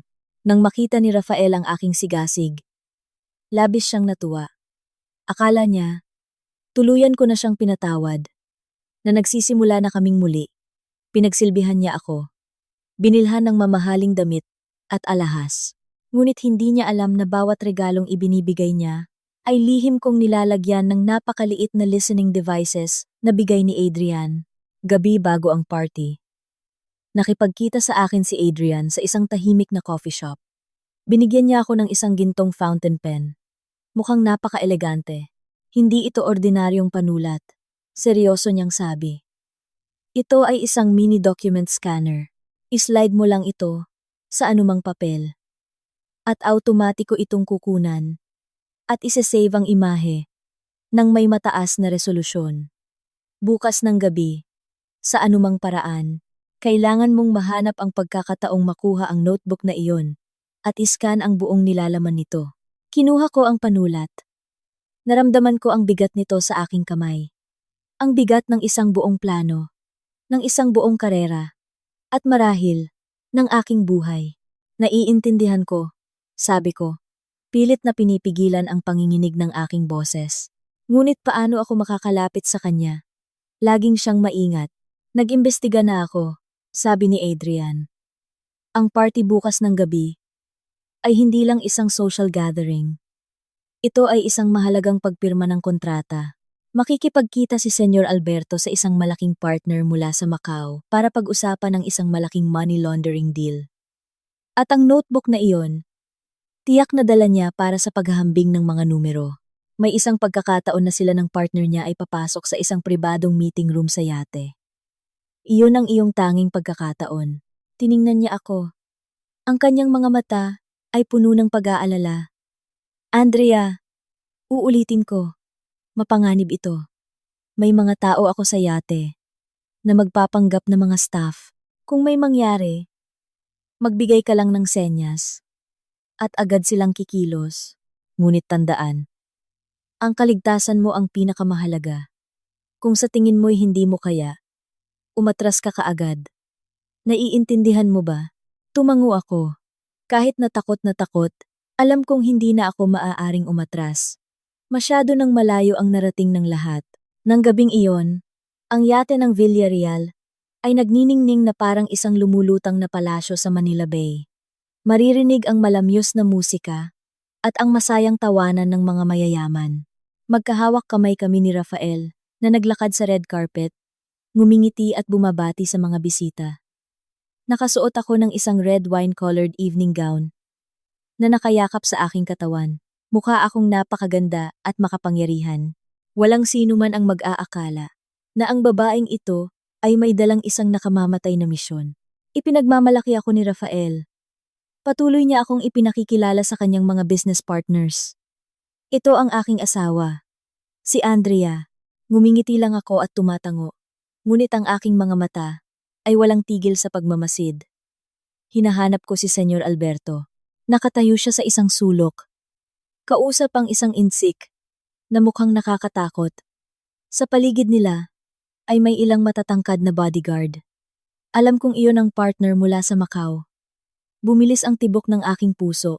Kailangan kong humanap ng paraan para humiwalay kay Rafael para makakilos.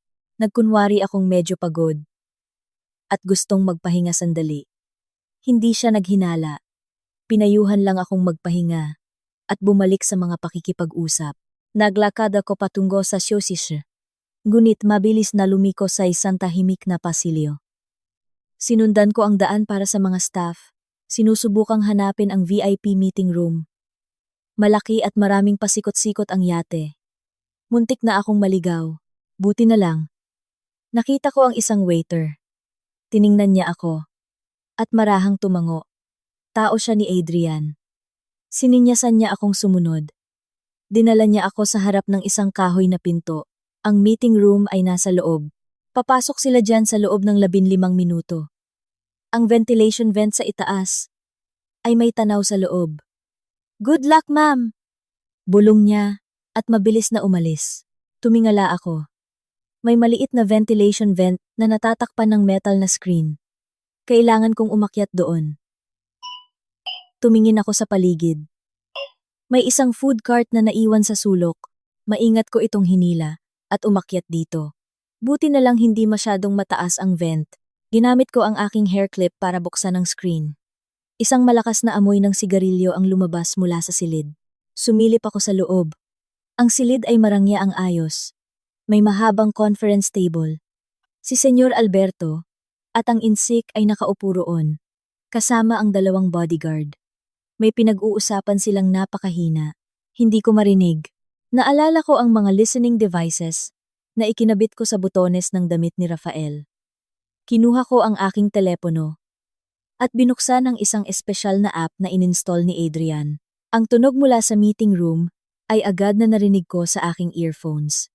Ang batch na ito ay nagkakahalaga ng $50 milyong. Lahat ay purong diamante. Narinig ko ang boses ni Senyor Alberto. "Huwag kang mag-alala, Mr. Villarreal," sabi ng insik sa garalgal na Tagalog. Pagdating ng mga kalakal sa Macau, agad na ililipat ang pera sa iyong Swiss account. Lahat ay malilinis.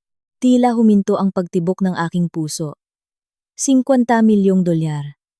Isang napakalaking halaga. Ito na ang ebidensyang kailangan namin. Nakita kong binuksan ni Senyor Alberto ang kanyang crocodile leather briefcase at pagkatapos, kinuha niya ang isang notebook, isang itim na leather-bound notebook na luma na. Iyon na iyon. Nanginginig ako sa tuwa. Kailangan ko itong iskan.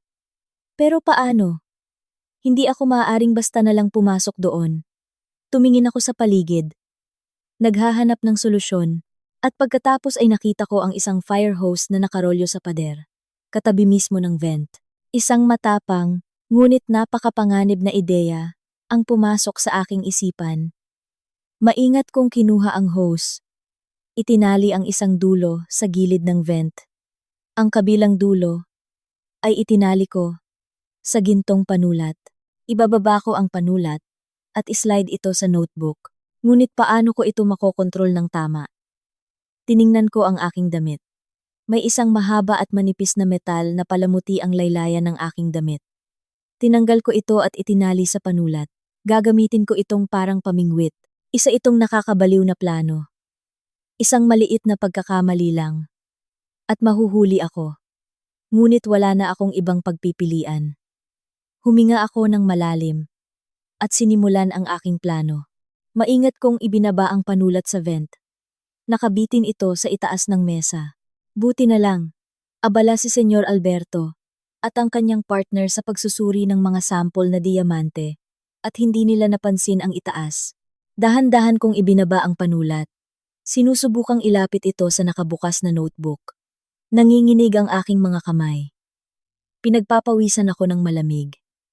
Ilang sentimetro na lang. Biglang, isang bodyguard sa sulok ang tumingala.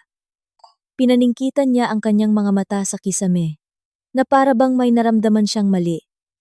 Tila sasabog ang aking puso. Mabilis kong itinaas ang panulat, buti na lang. Tumingin lang siya sandali, at yumuko ulit. Nakahinga ako ng maluwag, ngunit basang-basa na ako ng malamig na pawis. Kailangan kong magmadali.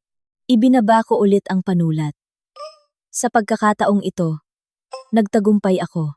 Na-scan ng panulat ang ilang pahina ng notebook. Mabilis ko itong itinaas.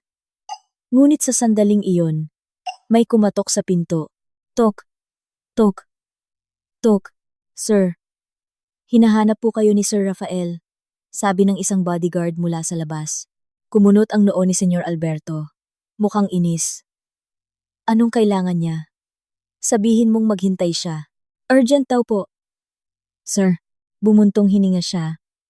Isinara ang notebook, inilagay sa briefcase, at tumayo. Mr. Wang, tingnan niyo muna ang mga kalakal. Lalabas lang ako sandali. Umalis siya sa silid. Ito na ang pagkakataon. Ngunit ilang segundo lang ang mayroon ako. Mabilis kong ibinaba ulit ang panulat. Sa pagkakataong ito, halos na-scan ko na ang buong notebook. Ngunit habang itinataas ko ito, isang malakas na hangin mula sa aircon ang nagpagulo sa tali. Ting. Isang maliit ngunit matinis na tunog ang umalingaw-ngaw nang tumama ang gintong panulat sa kahoy na mesa. Lahat ng mata sa silid ay napunta roon. Ang insik at ang kanyang dalawang bodyguard ay sabay-sabay na tumingala. Ang kanilang mga mata ay matalim na parang patalim. Nakatutok sa gintong panulat na nakahandusay sa mesa, katabi ng mga diamante. Ang hangin sa silid ay naging mabigat. Nanahimik ako. Tila pinipiga ang aking puso. Tapos na ang lahat. Nahuli na ako. Ipinikit ko ang aking mga mata. Inihahanda ang sarili sa pinakamasama. Naiisip ko na ang eksenang hihilahin nila ako palabas. Pahihirapan. At itatapon ang aking bangkay sa malamig na tubig ng Manila Bay. Ang matinding takot ay bumalot sa akin at wala na akong maramdaman. Ano yan? Sabi ni Mr. Wang, puno ng pagdududa. Hindi siya tumayo. Sinenyasan lang ang isang bodyguard. Lumapit ang bodyguard, nagsusuot ng puting guwantes at maingat na pinulot ang panulat. Pinag-ikot-ikot niya ito, sinusuri ng mabuti. Nakikita ko ang malamig na pawis na tumutulo sa aking likod. Isang pindot lang sa nakatagong camera button. At tapos na ang lahat. Isang panulat lang, boss, sabi ng bodyguard. Bahagyang dismayado, baka naiwan ng naglilinis. Akmang itatapon na niya ito sa basurahan, ngunit iwinagayway ni Mr. Wang ang kanyang kamay. Sandali, ibigay mo sa akin. Kinuha niya ang panulat. Pinaningkitan ang kanyang mga mata. Isa siyang matandang lobo na sanay sa karanasan. Hindi siya naniniwala sa mga pagkakataon. Hinimas-himas niya ang panulat. Ang kanyang daliri ay paulit-ulit na dumadaan sa mismong lokasyon ng camera button. Tila sasabog ang aking puso. Kinagat ko ang aking labi hanggang sa magdugo. Isang konting pindot pa lang. Biglang, bumukas ulit ang pinto. Pumasok si Senyor Alberto. Kasunod si Rafael. Mukhang tensyonado si Rafael. Anong kailangan mo? At hinahanap mo ako ng agaran? Tanong ni Senyor Alberto. Bahagyang inis. Papa, may malaking problema. Nanginginig na sabi ni Rafael. Hinarang ng Coast Guard ang isa sa ating mga cargo ship sa pantalan. Hinala raw nila. May ipinagbabawal na kargamento. Ano? Sabay na sigaw ni Senyor Alberto at Mr. Wang. Namutla silang dalawa. Ang kanilang atensyon ay agad na nalipat mula sa panulat. Paano nangyari yon? Sigaw ni Senyor Alberto. Maayos na ang lahat. Tumayo rin si Mr. Wang, puno ng galit. Mr. Villarreal, nangako ka sa akin na ligtas ang lahat. Kung magkaproblema ang kargamentong ito, alam mo na kung ano ang mangyayari. Kalma lang, Mr. Wang. Pilit na pinapakalma ni Senyor Alberto. Siguradong may hindi pagkakaunawaan lang. Tatawagan ko para alamin.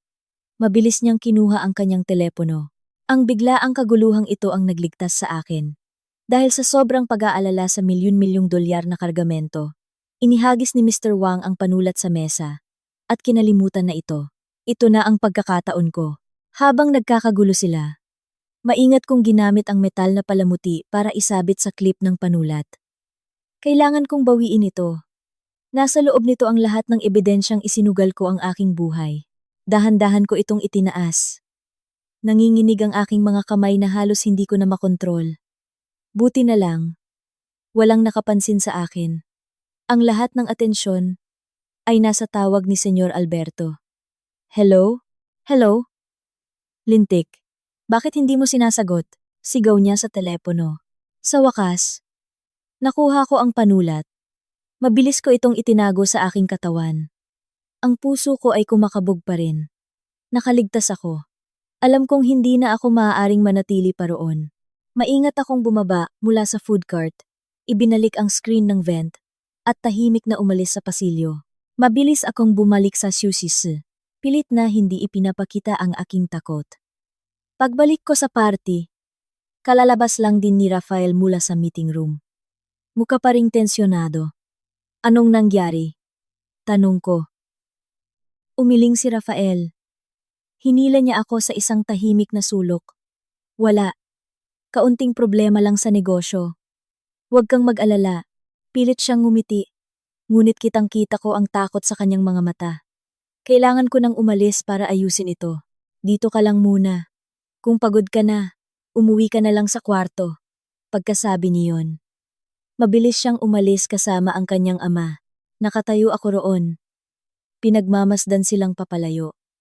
Isang pakiramdam ng tagumpay na may halong awa ang naramdaman ko. Papunta sila sa patibong na inihanda ni Adrian.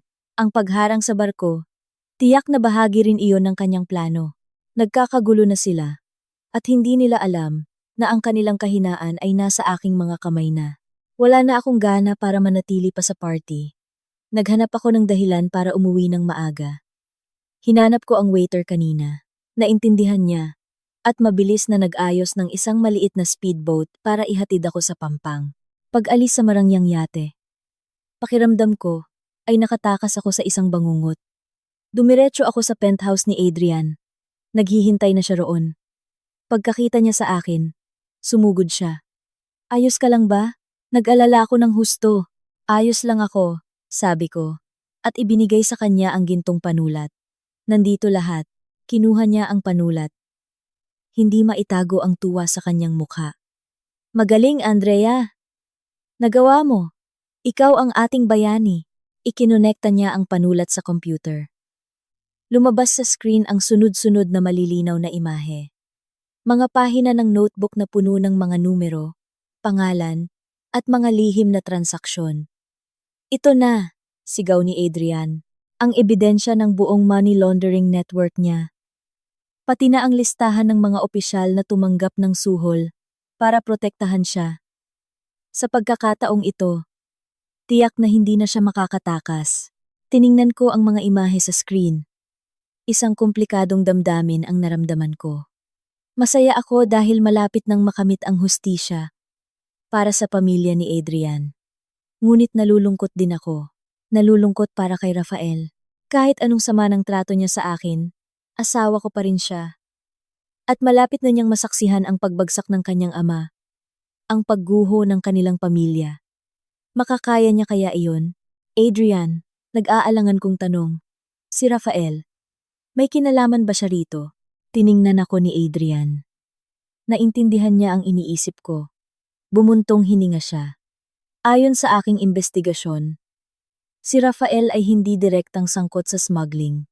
Siya ang namamahala sa legal na bahagi ng negosyo ng korporasyon. Pero alam niya. Alam niya ang mga ginagawa ng kanyang ama. Ngunit pinili niyang manahimik. Ang pananahimik na iyon ay isang krimen din. Andrea, ang kanyang mga salita ay isa pang patalim na tumusok sa aking puso. Ang asawang minahal ko ay hindi lang paladuwag, kundi isang kasabwat. Pinili niyang magbulag-bulagan sa kasamaan para sa isang marangyang buhay. Ang pagkadismaya ko ay umabot na sa sukdulan. Lahat ng natitirang pagtingin ko sa kanya bilang asawa ay ganap nang naglaho. Ano ang susunod na hakbang? Tanong ko, malamig ang boses. Anong gagawin natin sa mga ebidensyang ito? Tiningnan ako ni Adrian. Ang kanyang mga mata ay kumislap sa determinasyon. Hindi pa ngayon ang tamang panahon. Maghihintay tayo. Hintayin nating isipin niyang naayos na niya ang lahat. Hintayin nating bumaba ang kanyang depensa. At doon, ibibigay natin ang huling dagok. Isang dagok na hinding-hindi na niya makakayanan. Tumingin siya sa labas ng bintana, kung saan unti-unti nang sumisikat ang araw. Malapit nang matapos ang malaking palabas, Andrea. Ang mga sumunod na araw ay isang kakaibang katahimikan bago ang isang malaking bagyo. Tila ibinuhos ng pamilyang Villarreal ang lahat ng kanilang lakas para ayusin ang kaso ng nahuling barko. Halos hindi na umuuwi si Rafael. Pabalik-balik siya sa Maynila para ayusin ang mga koneksyon. Wala na ring oras si Senyora Victoria para asarin ako. Abala siya sa pagtawag sa kung saan-saan. Ang kanyang mukha ay laging puno ng galit. Ang mansyon, na dati nang malamig, ay lalo pang naging mabigat dahil sa tensyon at takot. Ipinagpatuloy ko ang aking pag-arte. Nagkunwari akong nag-aalala sa trabaho ng aking asawa. Araw-araw akong nagluluto ng masusustansyang pagkain. Naghihintay sa kanyang pag-uwi kahit gabing-gabi na. Si Rafael, Sa gitna ng kaguluhan, ay tila naantig sa aking pag-aalaga. Naging mas malambing siya. Minsan ay nagkwekwento pa tungkol sa mga problema sa trabaho syempre. Ang mga mababaw na problema lang. Hindi niya alam na lahat ng sinasabi niya, lahat ng tawag niya sa loob ng bahay, ay nire-record ko at ipinapadala kay Adrian. Isang linggo ang lumipas. Tila naayos na ang krisis. Ang nahuling barko ay ibinalita sa media bilang isang pagkakamali lamang ng mga awtoridad. Ibinalik ang kargamento. Bumalik sa dati ang lahat. Nakahinga ng maluwag ang pamilyang Villarreal. Nagdaos sila ng isang maliit na selebrasyon. Sa party, si Senyor Alberto, na hindi nagpakita sa loob ng isang linggo, ay sa wakas ay nagpakita. Mukha siyang pagod, ngunit ang kanyang mga mata ay may kislap ng tagumpay. Tinapik niya ang balikat ni Rafael at masayang sinabi, "Magaling, anak, mahusay ang pagkakagawa mo nito. Hindi ka talaga nagmana sa iba." Ngumiti si Rafael, ngunit nakita kong pilit ang kanyang ngiti. Marahil, pagkatapos nito, napagtanto na niyang hindi malinis ang negosyo ng kanilang pamilya. Si Senyora Victoria naman ay tuwang-tuwa. Bumalik na naman siya sa kanyang mapagmataas na ugali. Tiningnan niya ako at sinabing may pang-iinis, "Ayan, nakita mo? Kahit anong bagyo ang dumating, hinding-hindi babagsak ang pamilyang ito. Ang mga babae, dapat manatili lang sa bahay. Mag-asikaso ng kusina. Huwag nang mangarap ng mga malalaking bagay." Yumuko lang ako at ngumiti ng matiisin. Ngunit sa loob-loob ko, nagngingit-ngit ako. Malapit na ang aming pagkakataon. At totoo nga. Pagkatapos maayos ang lahat, tuluyan nang nawala ang pag-iingat ni Senyor Alberto. Akala niya, napatahimik na niya ang lahat, na walang sinumang makakagalaw sa kanyang imperyo. At iyon ang pagkakataon ni Adrian. Hindi niya dinala ang ebidensya sa pulis. Sinabi niyang malalim na ang ugat ng network ni Senyor Alberto sa sistema. Kung gagawin niya iyon, baka mawala lang ang ebidensya at mabaon sa limot ang kaso. Pumili siya ng ibang paraan. Mas malupit at mas epektibo. Pinili niyang sirain siya gamit ang bagay na pinakamamahal niya, pera at reputasyon. Lihim na ipinasa ni Adrian ang lahat ng ebidensya mula sa notebook at ang mga recordings ko sa isang International Investigative Journalism Organization, isang organisasyong kilala sa pagbubunyag ng mga malalaking financial scandals sa buong mundo. At isang magandang umaga, sumabog ang bomba. Ang mga pinakaprestihiyosong business newspapers sa mundo, mula Wall Street Journal, Financial Times, hanggang Bloomberg, ay sabay-sabay na naglabas ng isang serya ng artikulo na may nakakagulat na headline. The Blood Diamond Empire of Villarreal, Uncovering a Transnational Money Laundering Ring and the Dark Secrets Behind a Philippine Conglomerate. Inilantad ng artikulo ang lahat. Mula sa smuggling ng diamante, tax evasion, hanggang sa listahan ng mga shell companies sa ibang bansa at ang mga matataas na opisyal na tumanggap ng suhol, detalyado at hindi maikakaila ang mga ebidensya. Nayanig ang buong financial world. Ang stocks ng Villarreal Group sa international market ay biglang bumagsak. Nag-unahan ang mga foreign investors sa pagbebenta, sunod-sunod na nagpahayag ng pagputol ng ugnayan. Ang mga malalaking partners, ang imperyong pinaghirapan ni Senyor Alberto sa buong buhay niya, ay guguho na parang isang kastilyong buhangin. Naaalala ko pa ang umagang iyon. Nasa kusina ako. Naghahanda ng almusal. Bigla akong nakarinig ng isang malakas na kalabog mula sa sala. Mabilis akong tumakbo. Nakatayo roon si Senyor Alberto. Ang tablet sa kanyang kamay ay nahulog at nabasag. Ang kanyang mukha ay putlang-putla. Ang kanyang mga mata ay tulala. Ang kanyang katawan ay nanginginig. Napahandusay siya sa sofa. Bumubulong. Tapos na. Tapos na ang lahat.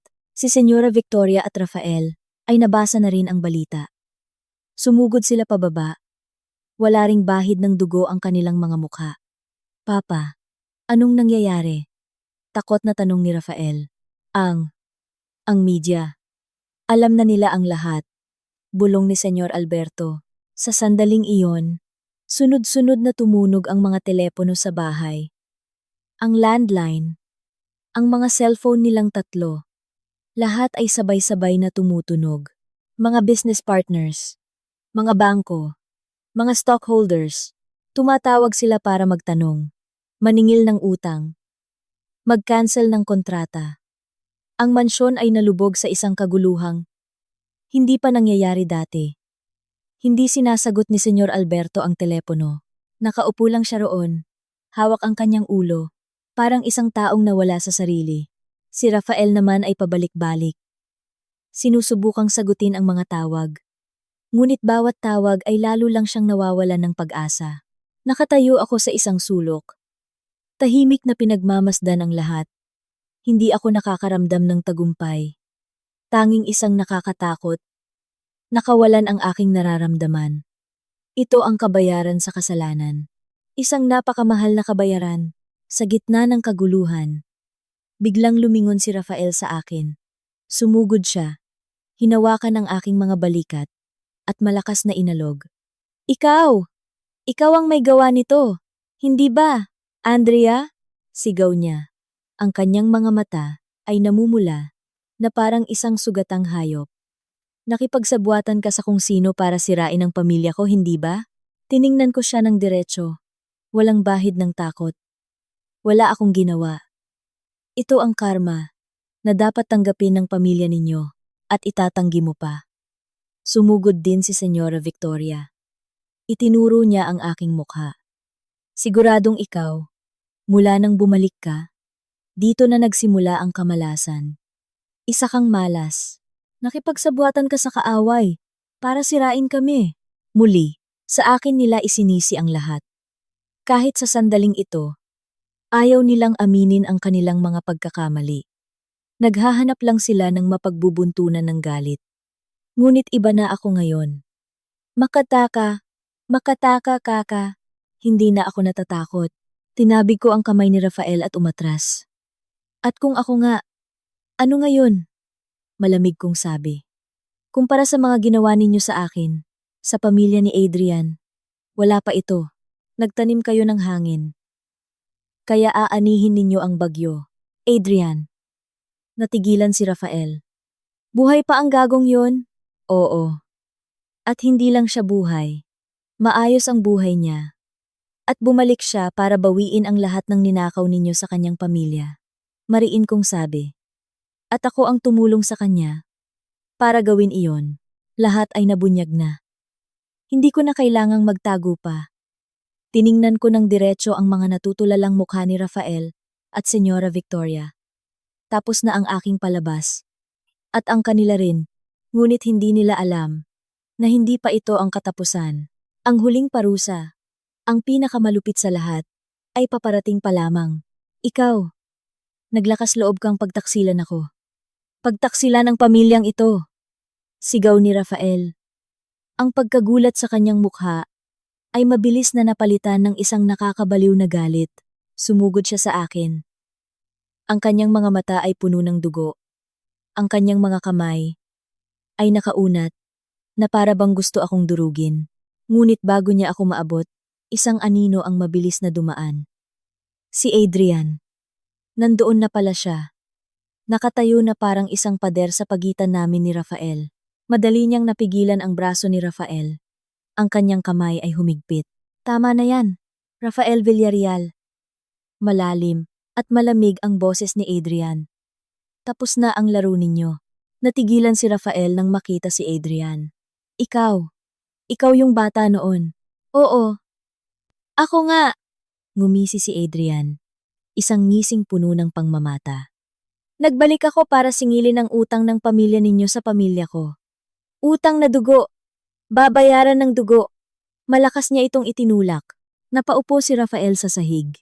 Nang makita ni Senyora Victoria na nasaktan ang kanyang anak, sumigaw siya na parang baliw at sinugod si Adrian. Ngunit isang kamay lang ang ginamit ni Adrian para pigilan siya. Ginang Villarreal, sa loob ng 20 taon, nabuhay kayo sa karangyaan sa ibabaw ng pagdurusa ng aking ina. Ngayon, oras na para maranasan ninyo ang pakiramdam ng mawalan ng lahat. Si Senyor Alberto, na kanina pa'y nakaupo lang. Sa wakas ay kumilos. Tumingala siya. Wala na ang kanyang pagkatulala. Sa halip, sa kanyang mga mata, ay may isang nakakatakot na kahinahunan. Ang kahinahunan ng isang hayop na nasukol na. Adrian, paos niyang sabi. Magaling ka. Mas magaling ka pa sa iyong ama. Minaliit kita. Salamat sa papuri. Walang emosyong sagot ni Adrian. Kumpara sa inyong kalupitan, malayo pa ako. Biglang tumawa si Senyor Alberto. Isang nakakakilabot na tawa ang umalingaw-ngaw sa buong bahay.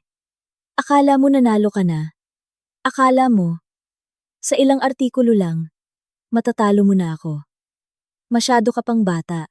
Pagkasabi niyon, dahan-dahan siyang tumayo at naglakad patungo sa fireplace. Marahan niyang tinapik ang isang ladrilyo. Isang maliit na tunog ang narinig. At isang bahagi ng pader ng fireplace ay dahan-dahang bumukas na nagpapakita ng isang nakatagong safe. Natigilan kaming dalawa ni Adrian. Ito ang matagal na naming hinahanap. Akala mo, ang notebook na iyon na ang lahat. Ngumisi si Senyor Alberto. Maliit na bahagi lang iyon. Ang tunay na ebidensya, ang bagay na kayang yumanig sa buong bansang ito, ay nandito. Binuksan niya ang safe. Sa loob ay hindi pera o ginto, kundi isang maliit na kahon na gawa sa kahoy. Kinuha niya ito. Nandito ang isang hard drive na naglalaman ng lahat ng video, ng aming mga transaksyon, ng aming mga party, kasama ang mga taong nagpoprotekta sa akin. Mula sa mga politiko, matataas na opisyal, hanggang sa mga nasa hudikatura. Tiningnan niya kami. Ang kanyang mga mata ay puno ng kabaliwan at paghamon. Ngayon, may dalawa kayong pagpipilian. Una, hayaan ninyo akong umalis ng bansa. Pangalawa, itulak ninyo ako sa bingit. Ilalabas ko ang lahat ng ito. Sasabog ang buong lipunang ito, at tayong lahat, sabay-sabay tayong lulubog sa impyerno. Iyon ay isang nakakatakot na banta. Sinusubukan niyang idamay ang lahat. Natigilan si Adrian. Nakita kong humigpit ang kanyang kamao. Kinakalkula niya ang lahat. Ngunit hindi niya inaasahan ang kabaliwan ng isang matandang lobo na malapit ng mamatay. Kung ilalabas ang mga iyon, hindi mailalarawan ang kahihinatnan. Magkakaroon ng krisis pampolitika, kaguluhan sa lipunan. Ano? Ngumisi si Senyor Alberto. Natakot ka na ba? Alam kong matatakot ka. Isa ka lang namang batang gustong maghiganti. Wala kang lakas ng loob na yumanig sa buong bansa. Tiningnan ko si Adrian. Nakita ko ang pag-aalinlangan sa kanyang mga mata. Naguguluhan siya. 20 taon ng galit ang nasa harapan na niya. Isang tango na lang. At makakamit na niya ang hustisya. Ngunit napakalaki ng kapalit. Hindi ko siya maaaring hayaang mag-isa sa pagpapasya. Hindi ko maaaring hayaang masira ang kanyang plano dahil sa isang baliw. Kailangan kong gumawa ng isang bagay. Tumingin ako sa paligid. Naghahanap ng kahit anong makakatulong. At ang aking mga mata ay napadako sa isang mabigat na crystal ashtray sa mesa. Sa isang iglap, hindi na ako nag-isip. Kinuha ko ito. Hindi na ako isang mahinang babae. Masyado na akong maraming pinagdaanan. Ang takot sa akin ay naging tapang. Sumugod ako kay Senyor Alberto. Masyado siyang abala sa pagbabanta kay Adrian kaya hindi niya ako napansin. Itinaas ko ang ashtray at buong lakas na ipinalo sa kanyang braso na may hawak ng kahon. Aray! Sigaw niya sa sakit. Nahulog ang kahon mula sa kanyang kamay. Lumipad sa ere. Tila huminto ang lahat. Kaming lahat, napatigil sa paghinga. Pinanood ang pagbagsak ng kahon. Hindi ito bumagsak sa malambot na carpet, kundi diretso sa nag-aapoy na fireplace. Isang malaking apoy ang biglang sumiklab. Nilamon ang kahon, at ang lahat ng madidilim na sikreto sa loob nito. Hindi! Sigaw ni Senyor Alberto, sa kawalan ng pag-asa. Sumugod siya sa fireplace.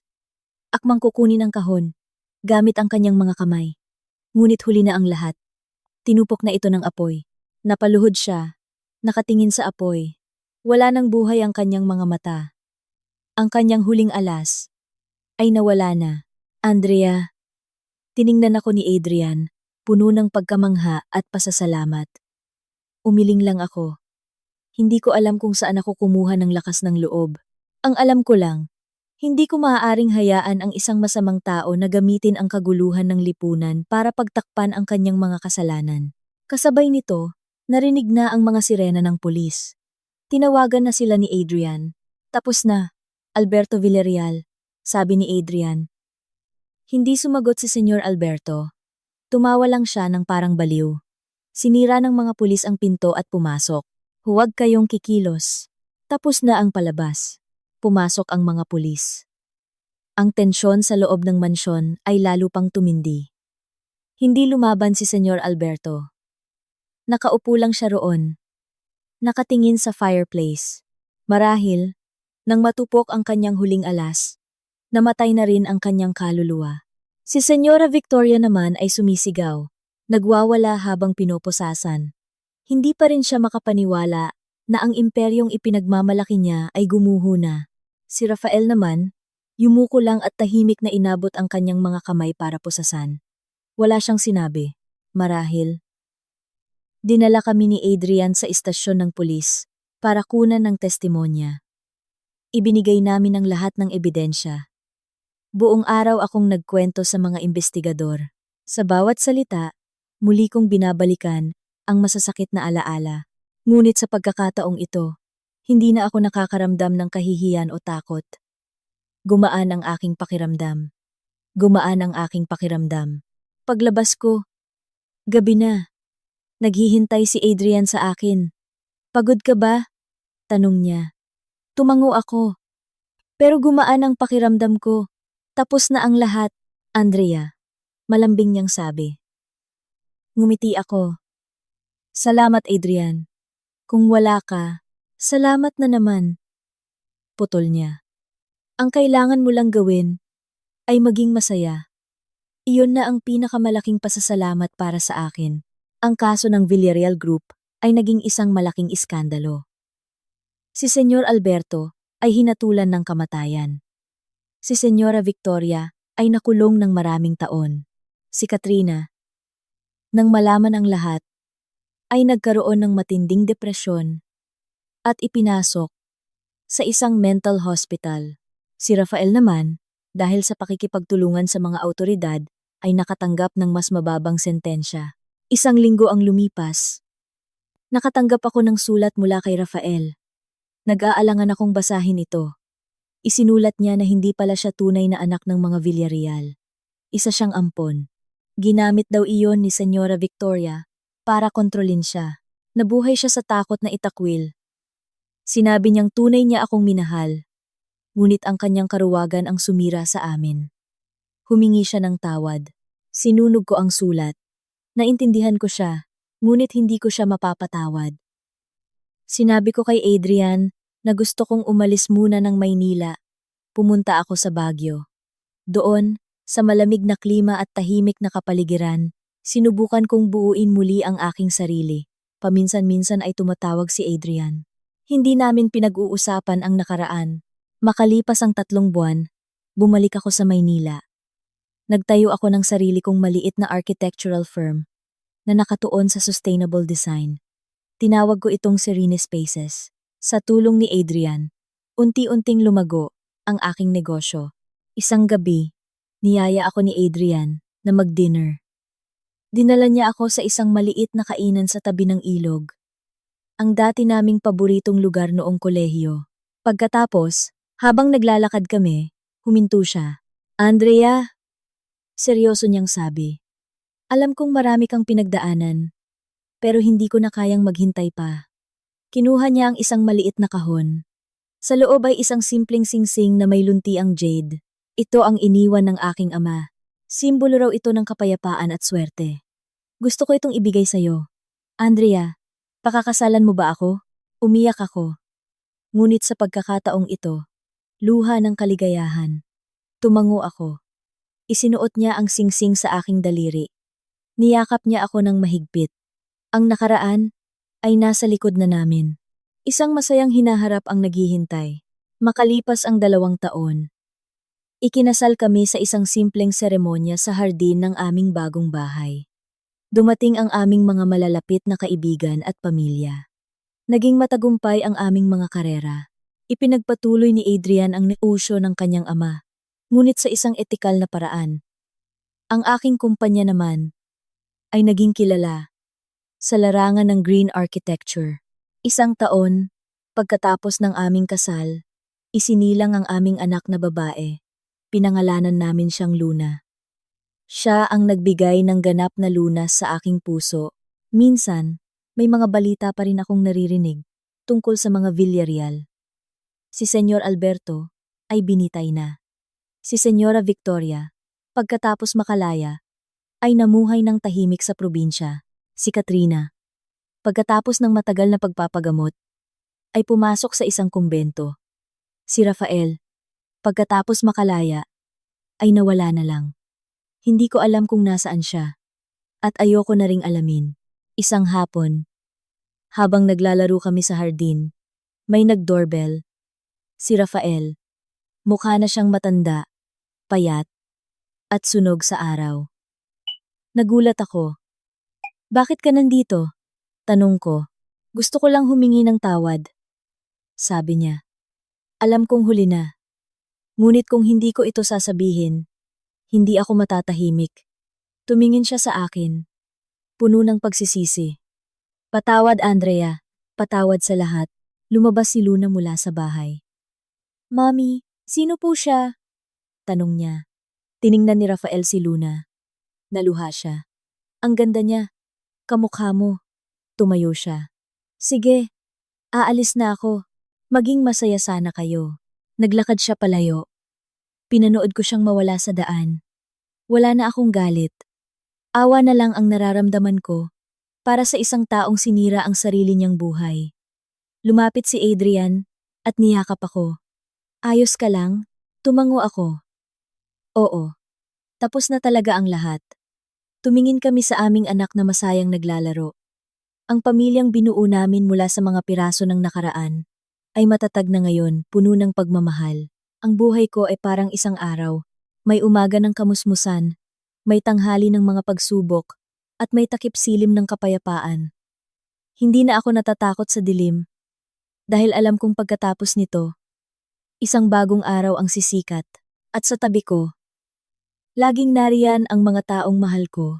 Iyon ang tunay na kaligayahan,